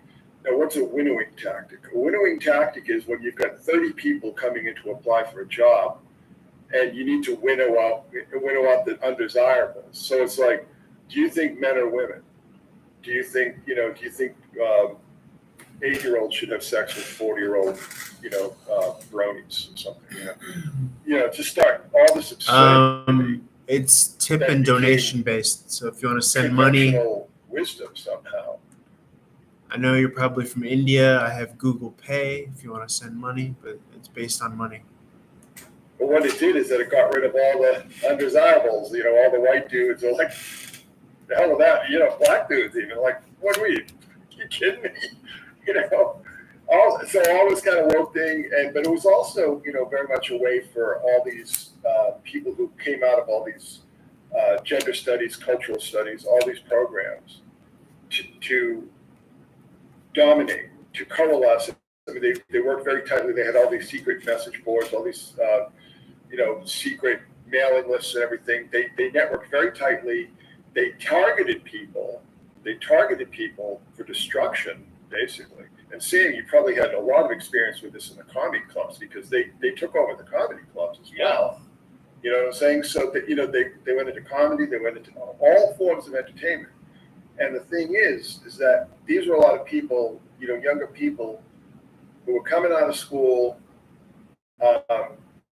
The financial crash hits, and then Obama starts handing out free money to go back to school. Well, not free money because you got to pay it all back, but all these, these extra loans and grants and everything like that. So all these people start going into all these colleges, which have completely been taken over by cultural Marxists, and it just started feeding back into the culture. When they started doing the quantitative easing, and you could basically, all these studios could just take out loans for nothing, for no interest and everything like that. It was okay, whatever. Oh, you want to make Captain Marvel a woman? Yeah, go to town, whatever. Race swap, gender swap, sexuality swap, just do whatever. Whatever you kids are into. I have no idea because I'm just sitting around counting my money. But what happened is that they indulged all this stuff. The studios indulged all this stuff. Nolan studios, the comedy clubs, the comic book publishers, and all these other people in the entertainment sphere indulged all this stuff. And now it's biting them in the ass really hard. I mean, really hard. They're all losing money. Networks, studios, publishers, clubs, music clubs, record companies, all these entertainment field industries that let in the woke. It's like they lived by the woke, and now they're dying slow, painful, ugly deaths by the woke. So there you go. Yeah, and it's crazy. It's just absolutely crazy. And it's all part of the demoralization campaign that it's kind of going on in this Bolshevik revolution, the silent Bolshevik revolution we're going through. And these useful idiots don't even understand what they're doing. They think they're championing the righteous. In reality, they're just setting up their own demise. Because what they should do is take a look at themselves and go, where am I in these countries? Where am I in China? Where am I in Russia? Where am I in these communist countries? And the answer is you're not. They just weed you out. They get rid of you once you've done the work for them. They go. It was like this scene I saw on this new Hulu show. I think it's called Shoka, where they got these bandits to ambush this prisoner being moved to be executed, and they had the bandits kill off the security guards, and then when that was done, they came in and killed off the bandits, and that's what you see. Nobody wants treasonous fuckfaces after the revolution's done. So Yeah, they're always the first against the wall. Absolutely. Yeah. And that's what's coming, and they have no clue. Like I was saying earlier, it's like, they vote for these things and they vote for these laws that make no sense to anybody because, it's like Neil Brennan had a joke about it. Somebody's telling me the other day about how, like, if two conservatives walk in and the one guy that walks in expresses that he's a conservative, the conservatives welcome him with open arms. And when a liberal walks into a room full of, actually I should say progressive, when a progressive walks into a room full of progressives, he goes, hey, I'm a progressive. The progressives all look at him and go, we'll see, right? The meaning, like, how progressive are you? And he's totally right about that. And Oh yeah. It's Stalinism. It's a weird combination of like Stalinism and Maoism, But it's all failing. It's all auto-destructive. And I've been saying this for several years. I mean, I've been writing about this for years now. Because I remember, I was around back in the late 80s and early 90s when like the whole political correctness thing was big. And that was like first wave woke. So I saw these patterns emerge. But the difference today is, now this is the killer. So back then, you could just, you could be in college and protest everything and, whatever, be as radical as you wanted to be. And then you got out of college and you put on your suit and you went to work and you could just sort of put that aside. You can't do that anymore. You can't walk away from all the crazy shit you said on Twitter. Stuff. You can't pretend that you said all this like really obnoxious, extremist nonsense. People who sort of went along with it, right? Cucks, let's say, a lot of cucks who sort of went along with it, and would sort of strong arm just saying like stupid shit on Twitter or Facebook or whatever.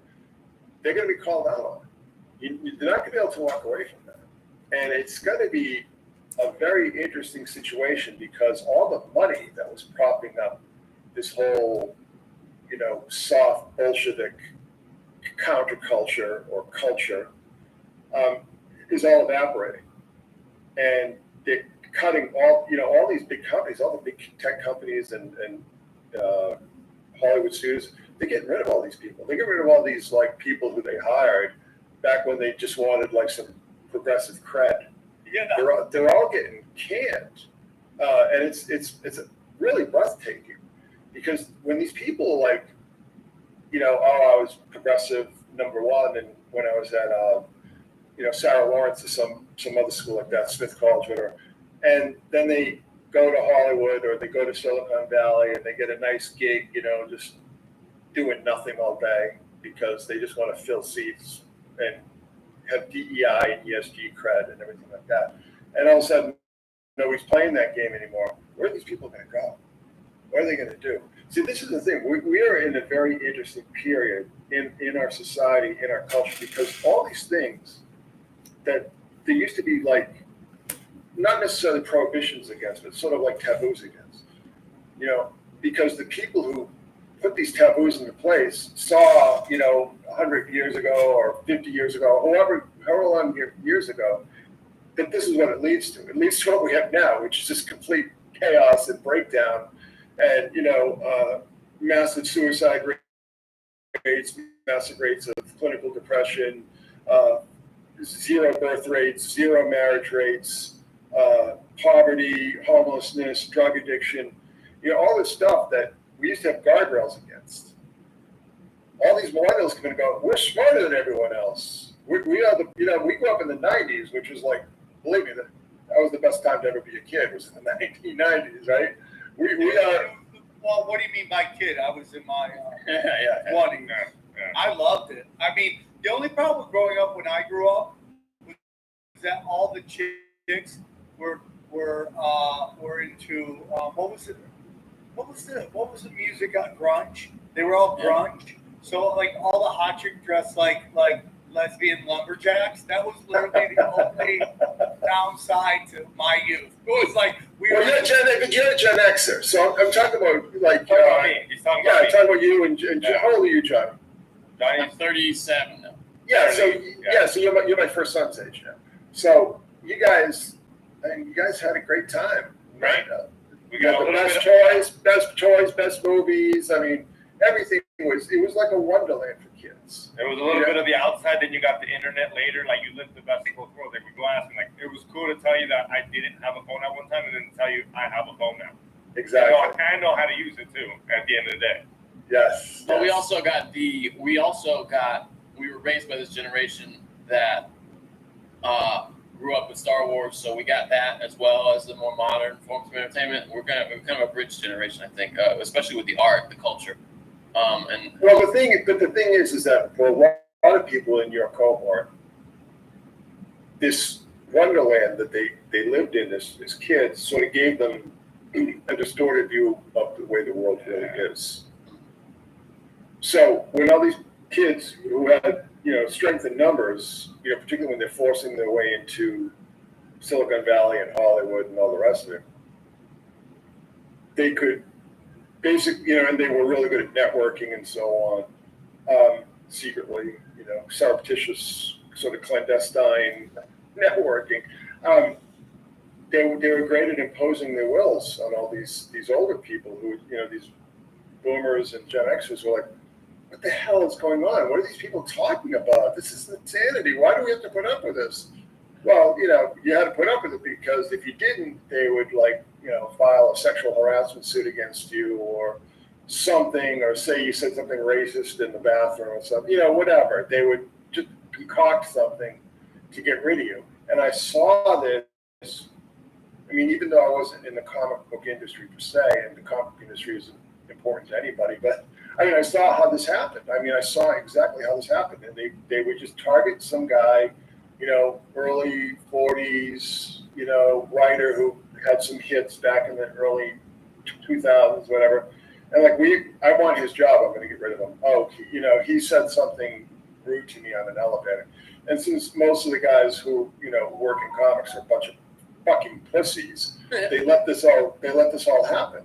They just let it slide, whatever, because they all grew up, worshiping girls, and once girls decided that there was money in comics and they wanted to get into it, they did whatever they said. They just said, okay, whatever. But it's like, what's the expression? It's like strong men make good times make weak men. That's really what it came to. And I'm saying, I don't say that these guys are a bunch of fucking pussies. I don't say that lightly. I say that in the strictest definition of the term. I'm using scientific terminology here. That's really what they were. And they just let all these not even attractive women just run roughshod over their livelihoods. And it's all gone now. And to a lesser extent, or maybe to a greater extent, but not quite so aggressively because there's a lot more money at stake, the same thing happened in Hollywood. And I've been talking about this stuff for a long time, and nobody listened to me. Here's what happens. So you get a bunch of outlaws, okay, who really can't do anything. They have one skill. Let's just say the early years of the UFC, right? So the UFC, you got these guys that they're fighting in parking lots for dollars because it's the only thing they can do. And then this group comes hey, we're going to throw you in this octagon. You're going to make more money than you ever have made fighting. You want to do it. And then they start doing it. So these outlaws just build up, and you can say the same thing for stand-up. These outlaws build up this industry, and then Suddenly the bean counters come in, the nerds start to come in, and they start to take it over. And that's exactly like stand-up's an even better example than UFC. Stand-up started in strip bars where guys with drug problems would introduce strippers with drug problems, and that was called stand-up comedy. And it got so big that now all these rich kids have come in and just hijacked the whole thing for a while.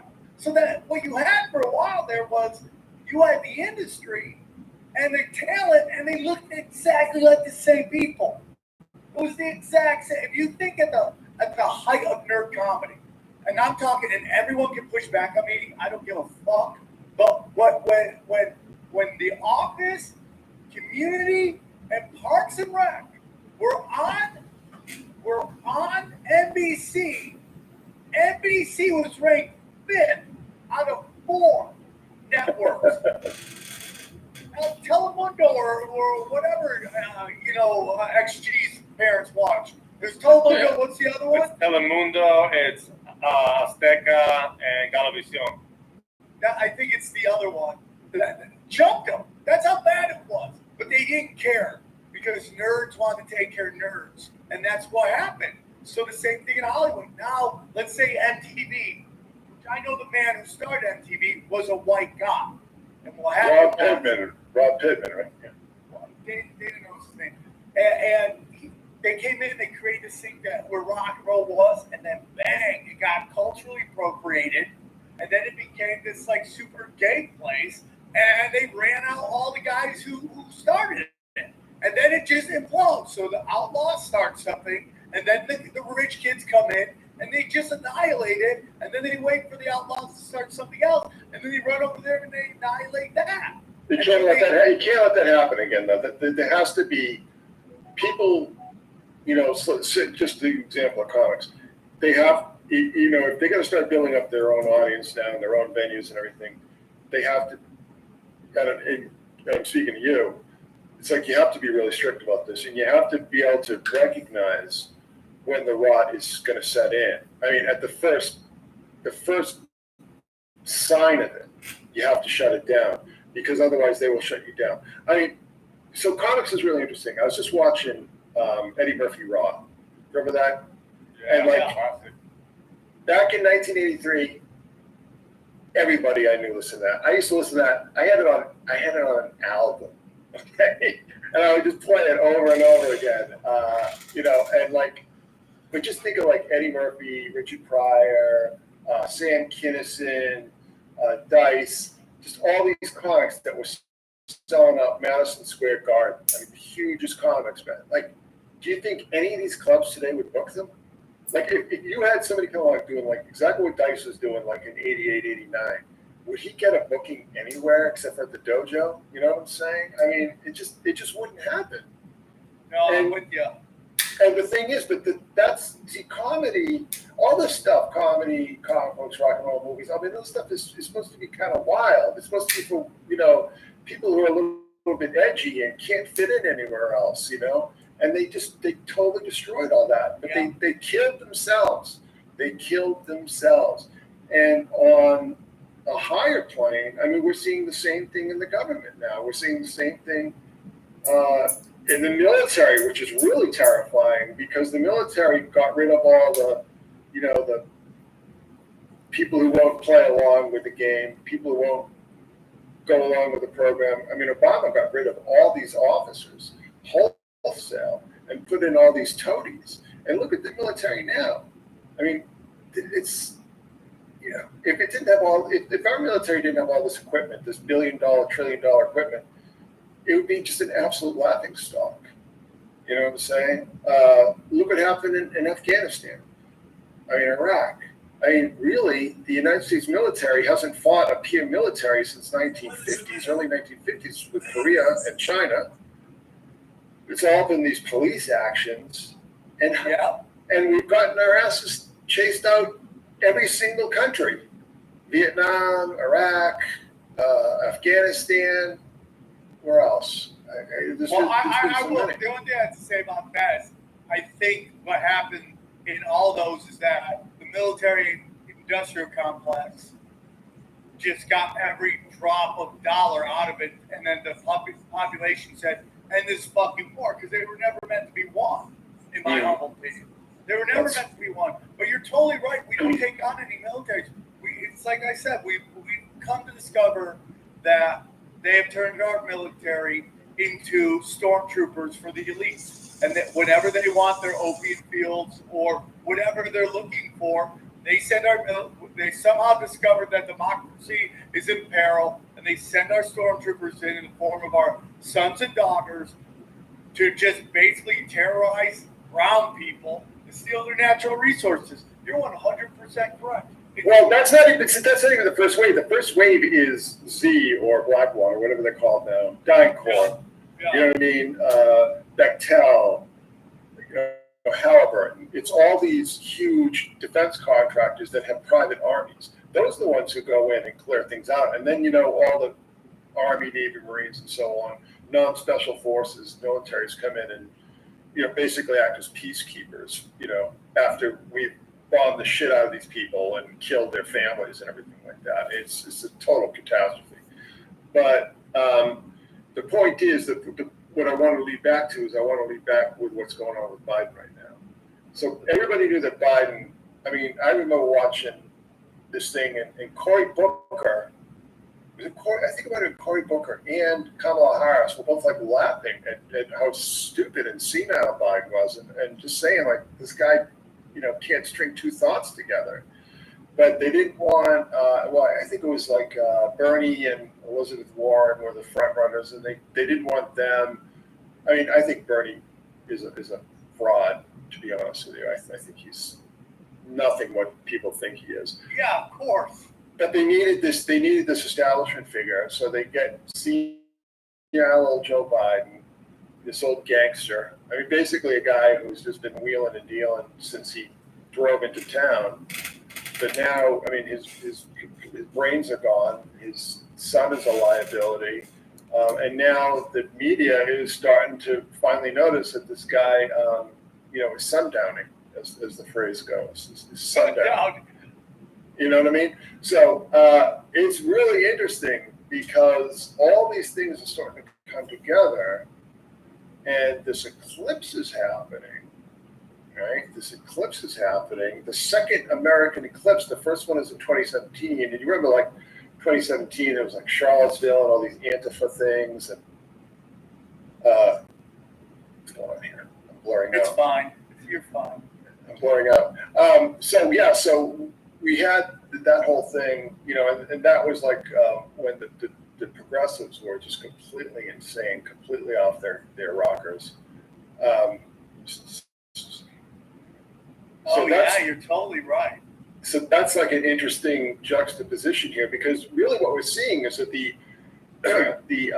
eclipses are marking the beginning and the sunrise and the sunset of this whole, what I call the Khmer woke, this whole corporate Bolshevism, this corporate Maoist mentality that sort of took over the country and turned it into a madhouse for a few years.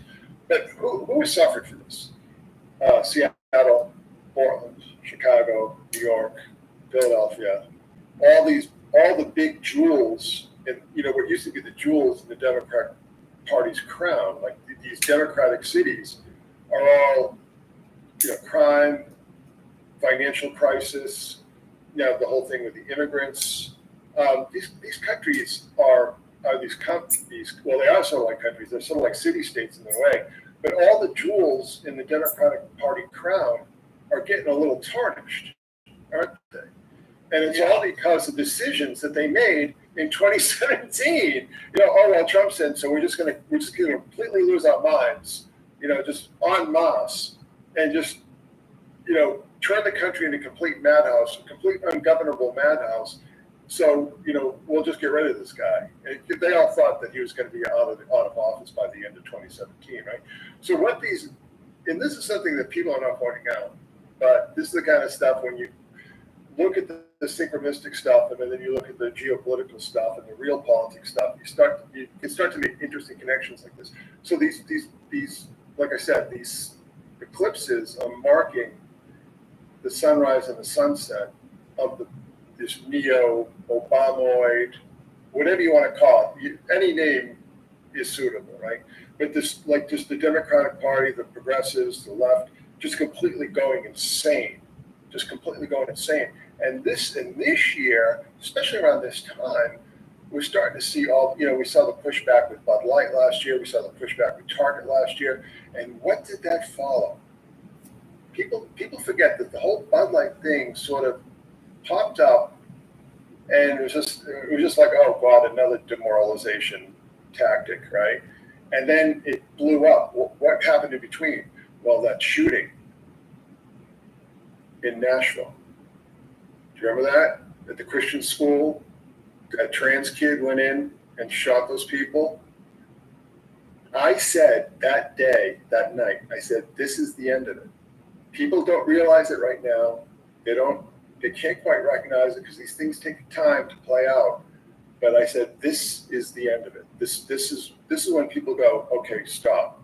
We're not humoring this stuff anymore because now you're killing people. And there's been a bunch of trans shooters since, haven't there? So, and I don't want to get into this whole like anti-trans thing. I'm just talking basic facts here. Now, that was the wake-up call. And I don't think people realize that. But if you go back and look at the timeline, because right after that, that's when the Bud Light thing really blew up. Because it had been around before that, but it was just like, again, like, oh God, here we go again. But then Kid Rock comes out with the machine gun and the 12 packs and everything like that. So that was really, and what was it? It was symbolism. It was symbolism. It was the symbolism of it. It wasn't just the act itself, because the act itself was bad enough, but it was the symbolism of it, that we had been humoring all this complete insanity and nonsense, even though the more cogent among us realized that we're basically encouraging psychosis and insanity and furthering it along with, hormonal treatments and all the other drugs that these kids get pumped with. I'm surprised there aren't more of them, to be honest with you, out there shooting things up. But that was the end of it, because it was the symbolism of it. And the Bud Light thing was just piss poor luck on Anheuser-Busch's part. It really was. They got caught in the crossfire. The Target, remember the Target thing, like that whole, I don't know, the tuck bikinis and everything like that, and the T-shirts from that trans Satanist in England and everything like that. That would, people are going to look back and go, that's when it stopped. And it's only accelerated. And then Elon Musk with Twitter and everything like that. And then all of a sudden we have all these movies, these woke movies just tanking. I don't know if you guys realize this, but 2023, Hollywood combined lost $500 billion in value. $500 billion in value. Okay, just think of that number for a minute. That's astonishing. And so Hollywood money is a huge. That's a huge cash cow for the Democratic Party. And then all of a sudden, Elon Musk comes in and goes, "Why do we need all these people who are just sitting around, like, eating quinoa and playing, video games or whatever? Why do we need these people?" And he just got rid of them. And then all these other companies go, "Oh wait, Twitter still works. Goodbye, goodbye, goodbye." And one of the things that you didn't hear a lot about, that maybe in other circumstances you would have, but all these companies just started giving up all their DEI and the diversity offices as well. They started firing. Disney fired the diversity office. Marvel fired, one of their top executives, who is really in charge, who's really responsible for all the race swapping and sex swapping and sexuality stuff. You know what I mean? They got rid of her. And nobody said boo about it, because, you're going to screw around with Disney if you want to work in entertainment? No. So the world has changed appreciably. And I think it feels a lot different. The pendulum, as they say, is swinging back. But now what's going on is that they're going into the election, however fixed and theatrical those are, with this guy in, Weekend at Bernie's level, it's like this guy who's clearly getting worse. I mean, he in the past couple of months has clearly gotten a lot worse. It's gotten a lot more incoherent. And all the other signs of senile dementia. The gait disturbance is one of the strongest signs. If you watch how he's shuffling around now, it's apparently that's strongly indicative of cognitive decline. And he just has that. The perfect, to the textbook definition of what that's supposed to look like. Why is it Bill Gates? The gait, the walk, the way he walks. Okay. Well, Bill Gates too. Oh, by the way, I'm wearing my Sam Beats. Okay, there we go, dude. Thank you, buddy. Fight for charity, dude. Nice. I like that. You're totally right. We have a lot of people who come on lately that have had a lot of doom and gloom, and I don't know what the answer is, but I do think we're winning. I really do. And the biggest issue we have right now is that the internet makes something that's nothing seem like it's much bigger than it is. And there's a lot of chaos that only exists on the internet. And it's a trauma deliverance system. That's what it really is. That's what, as much as, we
can have a discussion on what Elon Musk is, and there's a lot of people think he's controlled off, and I'm fine with that, But for a short time, Twitter was very interesting, and now it just seems that they can't control it. They're going to flood it, and it just seems like it's a little chaotic right now. I don't know what the answer is, but I know if you get on Twitter, everything seems a little bit lighter right now. You know, that's just my It has gotten very dark, hasn't it? All the bots, everything is just out of control. But Johnny, you manning the or Xavier, either of us, Xavier? Yeah, I can pull it up. Xavier, can you go back to that my page with the yeah. Okay, so scroll down a bit. So we saw that and that cross there, the connection there. Go down a little bit more. A little bit more. Okay, so so stop here. Okay, so this is where Back when the food gets here, girl. I believe the paths are crossing over Oman, Texas. Hold on. What? You're saying this is where the eclipse will happen? Look at that logo. Oh no, wait, no, let me just scroll back up. Okay, so no, it's actually somewhere else. I think it's Delicious. Well, apparently, I'm sorry because I've been talking about all the thing. So apparently, the path of the eclipse is supposed to reach, the United States territory at Eagle Pass, which is where we're hearing all this stuff about, this huge influx of immigrants and so on. But Cheers. Thank you, Lord. Scroll down a bit here. So I'm in Texas, right? It's my something. There's also White House. So White House is obviously got the connection that you're familiar with, right? But who is from White House? Do you guys know who's from White House, Texas? Patrick Mahomes. Damn. Yeah, the champion of that totally unexpected Super Bowl victory that nobody could have possibly expected, right? And I knew, I'll tell you something, I should have bet on it because I knew it was going to go into overtime. Chef's I knew kiss. I knew they were going to build Worth this it. whole thing for as much as they could. You're so right, too. And everybody can say whatever they want. A pickle. Worth it. Called, I'm in Flavor Town. Like, Whose dick do I gotta suck? How can they, Pause. how can they, like, JK. go, Rollins. well, regardless of whether you like it or not. Going on down to Flavor the Town. talk, Got some coleslaw here. took the ball. Is this And mukbang? the reason- and universally, Is this mukbang? everyone agrees that was the wrong thing to do. To give Patrick Mahomes the ball second was an awful thing to do. And at the end, it blew up in the 49ers face. Did my little Ramadan fast earlier? Oh, well, we're going to win it because the Tails quit and all that. Why? Not really. And the numbers came in. I can't take credit. And the numbers were bigger than they ever were before. And guess what? Say whatever you want. The salary cap in the NFL is $30 million higher than it was this past year. So it all lined up exactly what the conspiracy theorists said that they were doing, all the way down to the hug and the kiss on the field after the game. Well, the thing is, too, is that there are a lot of ways you can throw a game. Right. You can bribe somebody. You can bribe the quarterback to toss a bunch of interceptions. I mean, you can bribe the referees to make bad calls. There are a lot of things you can do to manipulate a football game. I mean, even with all those people moving around, I mean, you just go for the key nodal points in the game. For instance, the quarterback and the referee. And if you can get to them, I mean, there's a lot of stuff you can do. I mean, again, people do have a lot of problems with the whole idea of sports being fixed. But like you said, the whole team doesn't have to be in on it. Exactly. Quarterback and the rest. That's it. Exactly. In much the same way that not everybody who works for NASA needed to be in on the Apollo hoax, right? I mean, it's all these things. First of all, the bigger an organization is, the more compartmentalized it is. Okay, and this is well known. Particularly, military, anything to do with defense, military security. These companies, people don't know what the guy next door does. You know what I mean? And you're not allowed to tell them. These things are all very compartmentalized, and the secrecy oaths and the non-disclosure agreements that these people are forced to sign are no joke. Believe me.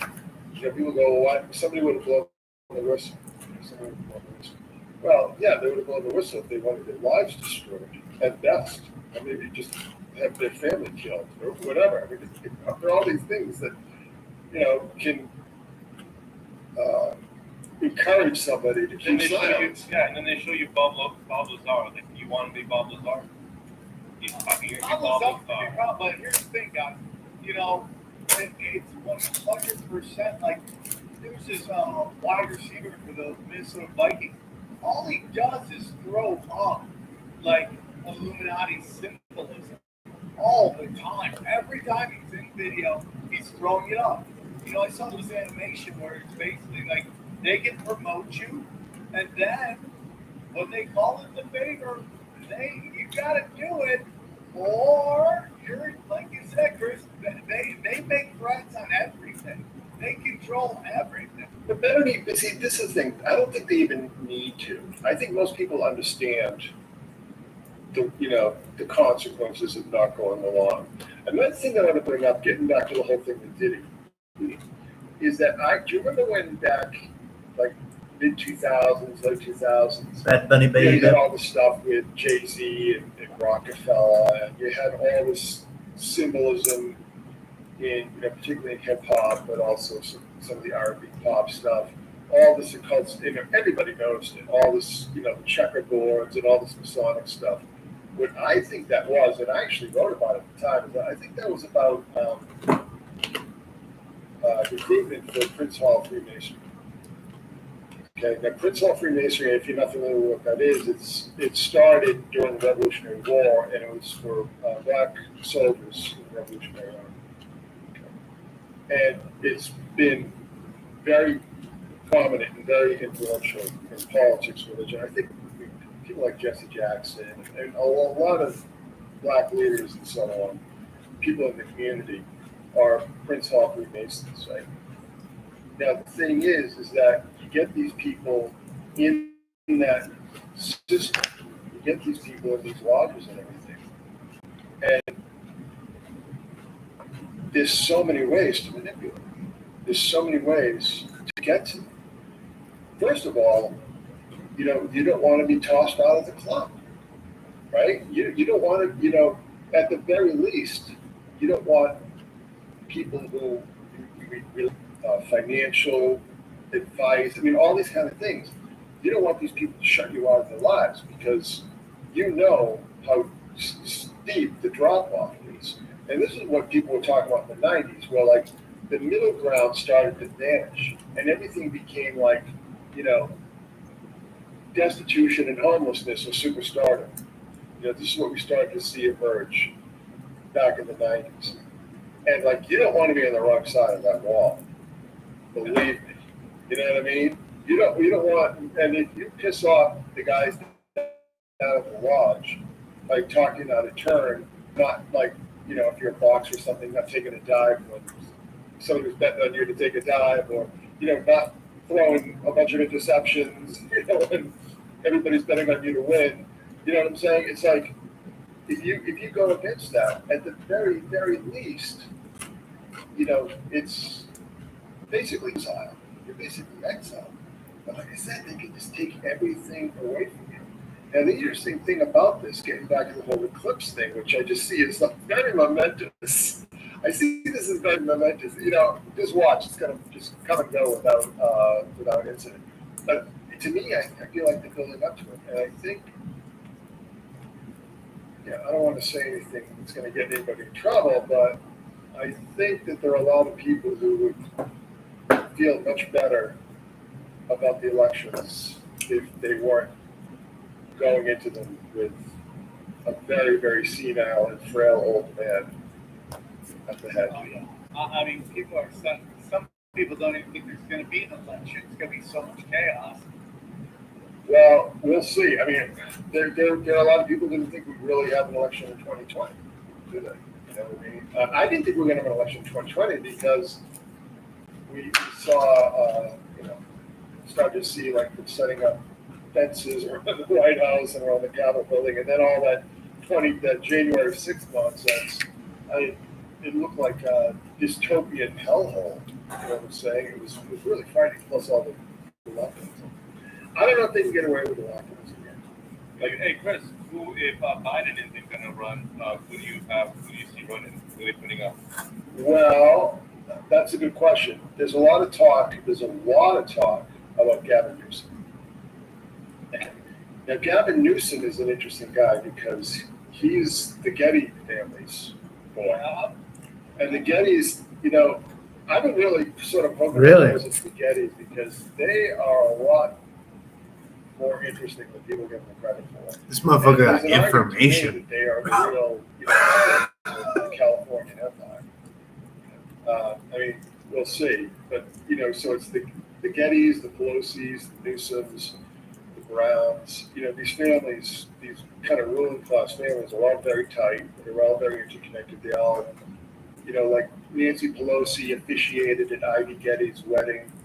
And oh, by the way, this is really interesting. Ivy Getty asked her guests to give, instead of giving gifts, to give donations to Best Friends Animal Society, which was originally known as the Process Church of the Final Judgment. The Process Church. Wow. Okay. Yeah, the Process Church. What does that mean? The Process Church was a cult, London-based cult from the 1960s that were sort of tied up in the whole Manson thing and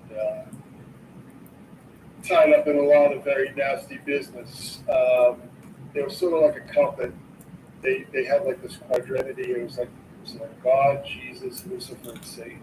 Yeah. They sort of walked around in these black robes with these attack dogs and everything like that. Pretty nasty customers. And like I said, there was connections with Manson, but they also grew out of this Church of Scientology thing, which is really interesting as well. So I mean, that just the fact that that Ivy Getty is asking her guests to give their money to the successor group of this rather notorious cult, the rather notorious satanic cult, right? Is really interesting to me.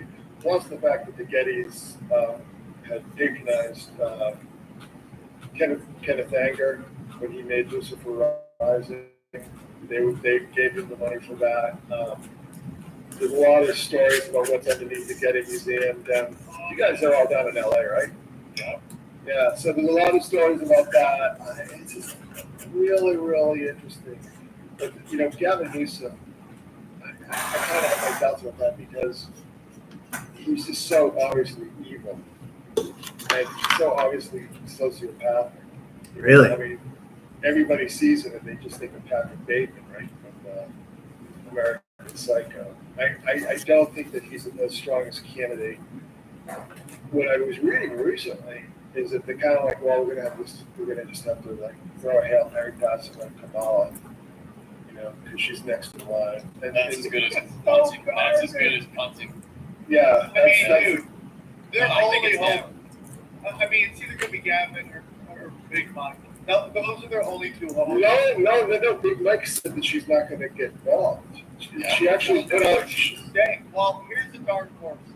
Hillary Clinton's pretty quiet right now. I mean, you could see her just waiting there, and then they just slip her the last second before anybody gets it. So those are my three. And even though she doesn't want to do a Big Mike, she may have her arm twisted and have to jump forward. So we'll see, dude. I don't think so, man. I think Gavin knows. You can tell that Gavin knows that it's up for grabs. That there's a chance that he could be called in because he's been campaigning for nothing for like more than a year now. Yeah, Just going on talk shows, doing the circuit. He just gets his dick kicked in every time. Like he'll be like What to us he does, but not to the people in the who vote comment for him. section. Yeah, that's what I'm saying. We're comment section people, but people who vote for Democrats aren't in the comment section. But look at the Democratic Party is going to have a really hard time pushing Kamala Harris aside and putting a white guy. Exactly. Racist and Maybe she's the beat or something, but maybe Hillary. I think Hillary has a better chance with the female, but literally canceling out a male and she's black, canceling out a female and she's black isn't going to work out. they'll come up with an excuse. They'll say she's got some medical issues, family problems. They'll bring up some shit from her past that we know there's plenty of. But if they want her out, they'll figure Well, here's the interesting thing, though, is that you could get rid of Biden, make it look like some MAGA dude took him out, and then you can just put anybody in.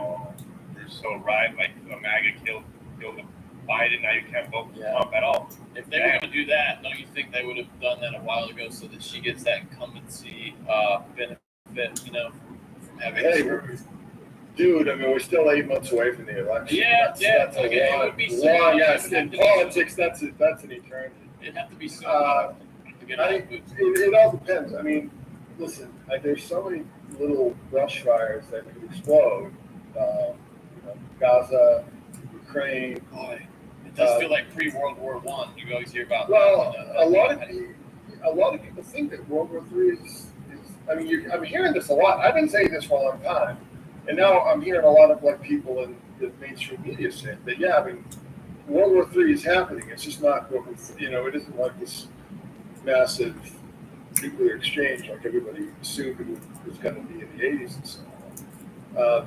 There's been shutdowns. The AT&T shutdown. They could be cyber attacks. Oh, the hacking. They cyber attacks. They're not going to tell us if it is. They're not going to freak us out. Oh, World War III is here. We got cyber attacks. Not letting us know. Yeah, because where they really lost the narrative, that is, when something does happen, everyone assumes it's the government. Because guess what? It's the government. It's always the government. It's like when Antifa was rioting and there's just giant stacks of bricks there for them to throw. You're like, who brought that? Oh, the government. It's always the government. They do these cutout of bullshit. BLM and Antifa were just fundraisers for the DNC so they could make money behind, money launder. Most of the AdBlue money went to the Democrat Party. Same thing with this, with FTX. They sent money to the Ukrainian. What's up? X money, and then sent it to mostly Democrats. Some Republicans, but mostly Democrats. So this is what they do, dude. And then Ukraine was involved in that as well. Ukraine was in that whole circle, that little daisy chain there. But so we're assuming that the things are going to be the way things are, and I don't assume that at all.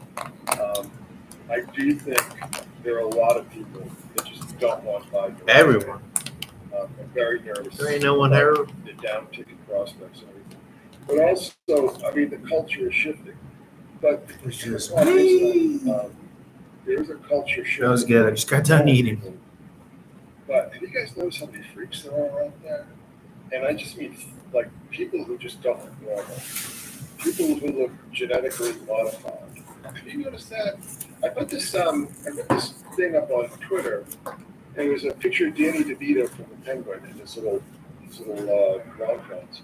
Yeah. And I was like, have you noticed how many people look like this now? Have you noticed that? You go to Samsung, man? I tweeted about this not too long ago. There are so many people that are in that shape that is right around the jazzies or whatever the hell they're called. The mobility suits.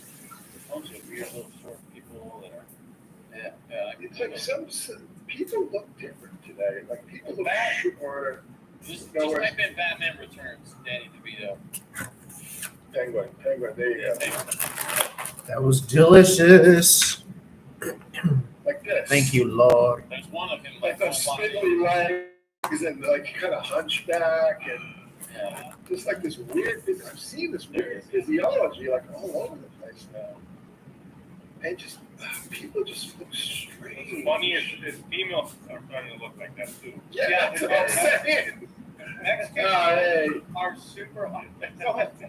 Who was it? Leonardo said they either look like Selena or the woman who shot Selena. Yeah. That's so funny. So, but there are a lot of people out there. I mean, there is autism. Okay, so when I was a kid, autism rates were 1 in 10,000. Now, today, they're down to 1 in 56. Okay, I mean, I remember reading rates of autism spectrum disorders was 1 in 88. Now it's 1 in 56. This is alarming. And believe me, there were a bunch of kids on my block. Back when my kids who were autistic, and I'm not talking like Asperger's kind of nerdy types. I'm talking like severely impaired by autism, and it's not uncommon. And then all these people with like anxiety disorders, psychological disorders. People are not normal anymore. This is what I'm saying. It's like I don't want to be like a black teller or doom and gloomer at all because I'm not. But we're going to have to. It's going to be like all hands on deck. All like the normal sane people are going to have to get together. Whatever your party or ethnicity or religion is or whatever, put that all aside because we are dealing with a severe crisis just in the population. And I see it, and when I bring it up, people see it, and I'll see these guys. I'll go to a store or something.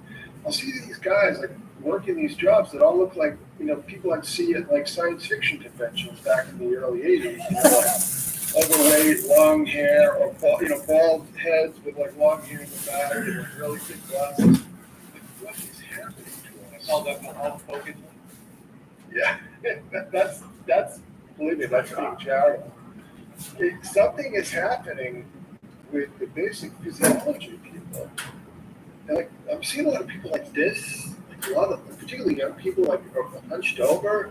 One of the ones they're saying is all this processed food, you're not chewing it, so you're not having those strong jaws anymore, like a Matt Rife jaw. They're saying it's food not processed, and it's all like mushy food, like the Cheetos and all that shit.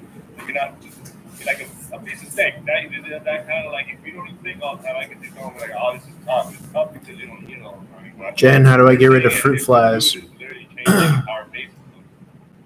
Well, the chemicals in the food and everything. Like, I remember hearing this some years ago, and it stuck with me ever since. This doctor was saying, like, we have been engaged in the most widespread and comprehensive scientific experiment in the history of mankind, only we're doing it on ourselves. How many pollutants can we tolerate? How much shit in our food can we tolerate? How much shit, like as far as like pesticides in our food can we tolerate? How many hormone treatments can we pump people full, whether it's bodybuilders or trans or whatever? How can we just completely distort people's physiology? How can we mess with people's psychology? Microplastics. I mean, all these things. It's everywhere, and it's like I believe, and it's not going to be easy by any stretch of the imagination. But if we want to get rid of all, if we want to get back to any kind of normalcy, it's got to be like we just can't pretend that it's business as usual. We just can't. It's like things are just too different, and I'm always struck by this when I go out. Like I'm always struck by just like how different everybody seems from when I was a kid. Another thing, so my daughter graduated college last year. She graduated high school in 2019. So I just remember that period, like the late teens. I pick her up and drop her off at school every day, and I was noticing like all the guys were short, much shorter than I was accustomed to. I mean, like. This guy's flaming. Are you thinking genetics or nutrition? What are we thinking? Yes. All the above.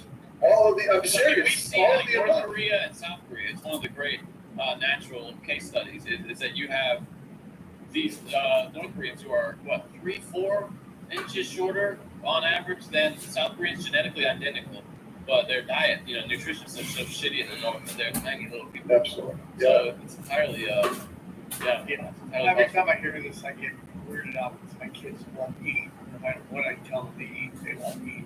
They only like chicken nuggets. Anyway, blame them. Those Dino chicken nuggets are those Dino chicken nuggets are the fire. It's a great show today. Thank you so much for coming on. Man, that was a great discussion. It's so funny because every time we come on, we're like, here's what we're going to talk about, and then we never talk about it. We got a little bit of the solar eclipse, but it was great. As always, I love to have the conversation. Can I bring one thing up before you get rid of me? I won't. We're not just. We never. Okay. No. The one thing I do want to bring up, though, is that the reason I fixated on this eclipse thing is because back in Sumer and Babylon, they would have the substitute king ritual. Because they're always afraid that the king was going to die or be killed or something was going to incapacitate the king during the eclipse. Okay, so they would put in basically like a fool for a day. You know, they put in some, like literally a fool to play the king. And he would live the life of a king. And then when the eclipse came, Just wash them.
So listen, She's going to Take it that way Miami you will. in like Take it that way you September will, or but something.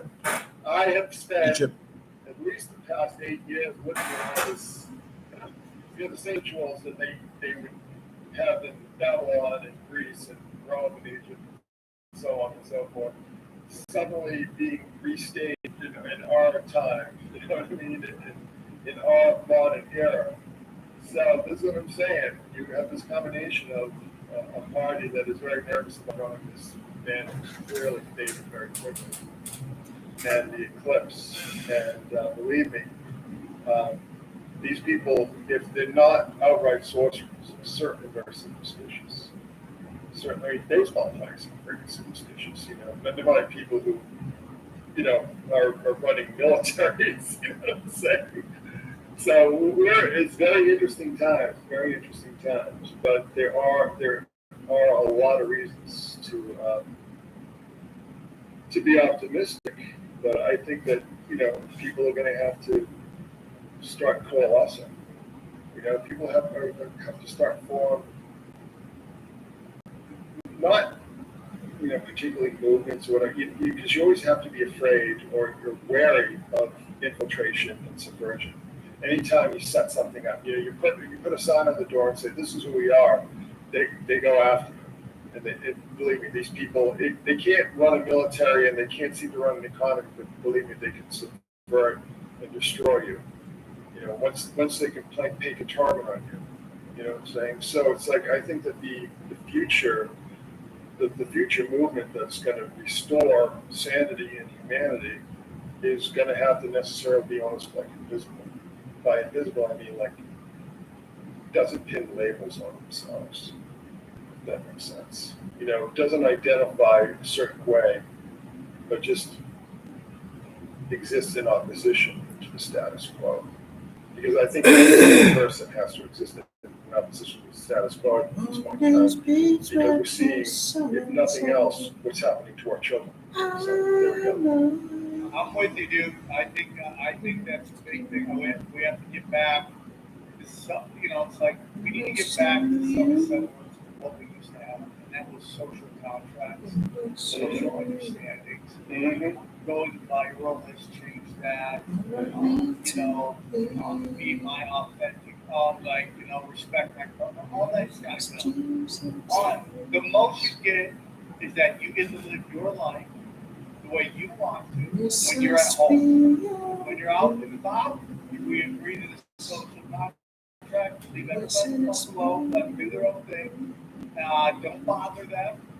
They won't bother you. And we've gotten away from that. Going viral has caused people to act a fool, and people are getting tired of that. And this whole push of like this mental illness, you know, don't tell me that there's this lifestyle, it's like unicorn. And every time I drive down the street, I see a dude in a wig talking to himself, screaming and shouting, and he's mentally ill. It's like, listen, we want to respect people and let them live their lives, but we don't want that push on us. That's it. It's like gay versus queer theory. You know, it's like, you know, queer theory is weaponized. BLM is weaponized. All that shit is weaponized. Lying in the You know, we want that gone. We don't.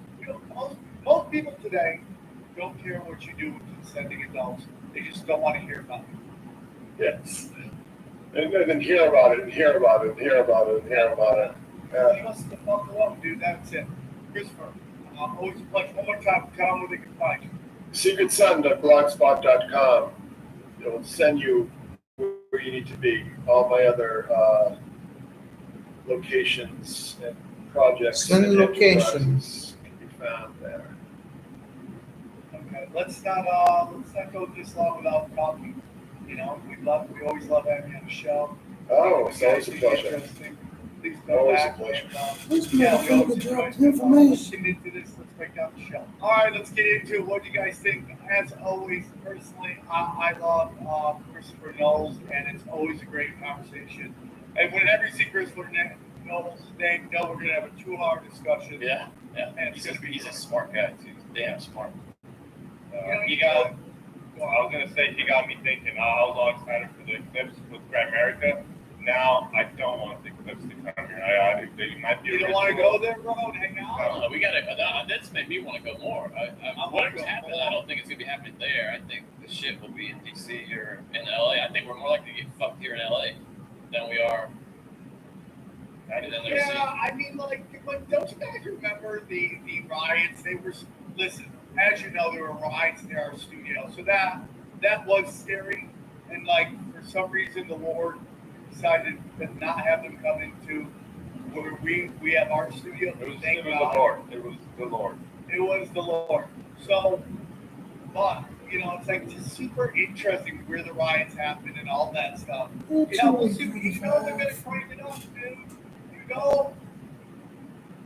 You know, it's gonna be chaos. I think I'm gonna call that episode solar eclipse of chaos. You know, it's just what's coming, dude. Of what's You should coming. honestly. Okay, so I mentioned it on the American podcast, but South Carolina was kind of the place of maximum darkness during that last eclipse, total eclipse like that, and a cloud kind of obscured the view of the sun at the moment. But to feel it go dark in the middle of the day like that, dude, is like a scene from a movie, and just the spiritual, like, icky, like, weirdness of that, for just to see it go out like a light for a moment, like almost like a dimmer switch, is worth it just to go down there, just to get that. All right, hit let's of buy energy, a date. Let's see if we can do it. It might sound dumb. Do you feel the temperature go down? I mean, it was cloudy, so we're not really, no, but it was just, yeah, it was something spooky about it, dude. It was spooky. If you were in direct sunlight, you would feel it like go, but it kind of happens rather slowly, you know. It's like a very slow dimmer switch. But when it's completely obscured, it gets quite dark. Yeah, during the day. And you got to think about it. Think about being an Aztec or a Mayan. And not, I mean, I'm sure they knew what it was, but we're assuming they did not know what it was. And that would be freaky if you had no idea what it was, and all of a sudden the sun's not there for 1, 2, 3 seconds. You would freak the fuck out. Well, and we've seen it. I mean, it's recorded in religious texts, but also in science. People who had that knowledge, they could predict eclipses before, that kind of stuff was mainstream. That seemed like magical power to them. You know, you could say, "I'm going to black out the sun." I mean, we've seen that. Oh wow! But I didn't think about that. That power. But Johnny, that's what I said that they're always doing. They understand stars and astrology. So what they're doing is they're presenting it like they're controlling everything, and everything is in control. When it's happening outside their control, and they're losing control. That's my whole belief. Like, yeah, dark arts, dog, everywhere. Dark. It's gonna get dark. Also, just be rad to go see all those people down there. Yeah, Do you guys know what Chris's job was in I don't know. I should have asked. Yeah, I was wondering that. I didn't know if he mentioned it. Another question I didn't ask. I should have. Because it sounds like he had a pretty cool job with I don't know if it was on the film side or on the comic side, but it sounded. He said he was for like 15 years, something like that. It's been a long time, yeah. He's good people, that dude. He's a guy you can talk to for hours and hours and hours. Yeah. By the way, he's like 1,000 foot tall. Keep reading that. 1,000 foot tall. He's so tall. Can't even believe it. You think someone's gonna think he's a Nephilim at your shows? No. No.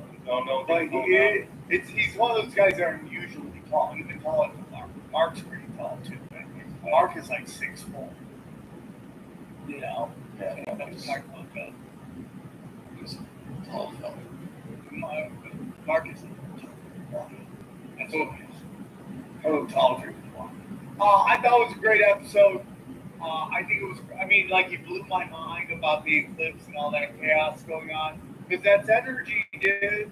It's energy. If we know, okay, let's get into that. That's energy, if we dude. know that the moon affects the tides, affects water, and we're 80%, 90% water. Now, what do you think the eclipse does? Like howling at the moon, dude? Yeah. Is that what you're gonna do?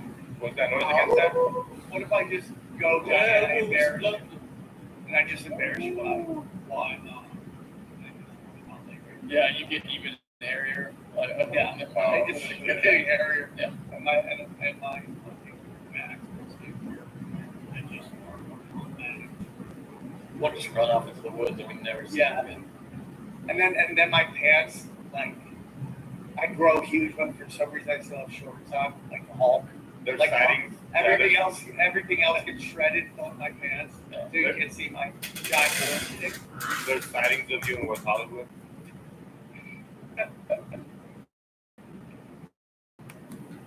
Celebrated. Oh, they said a bear.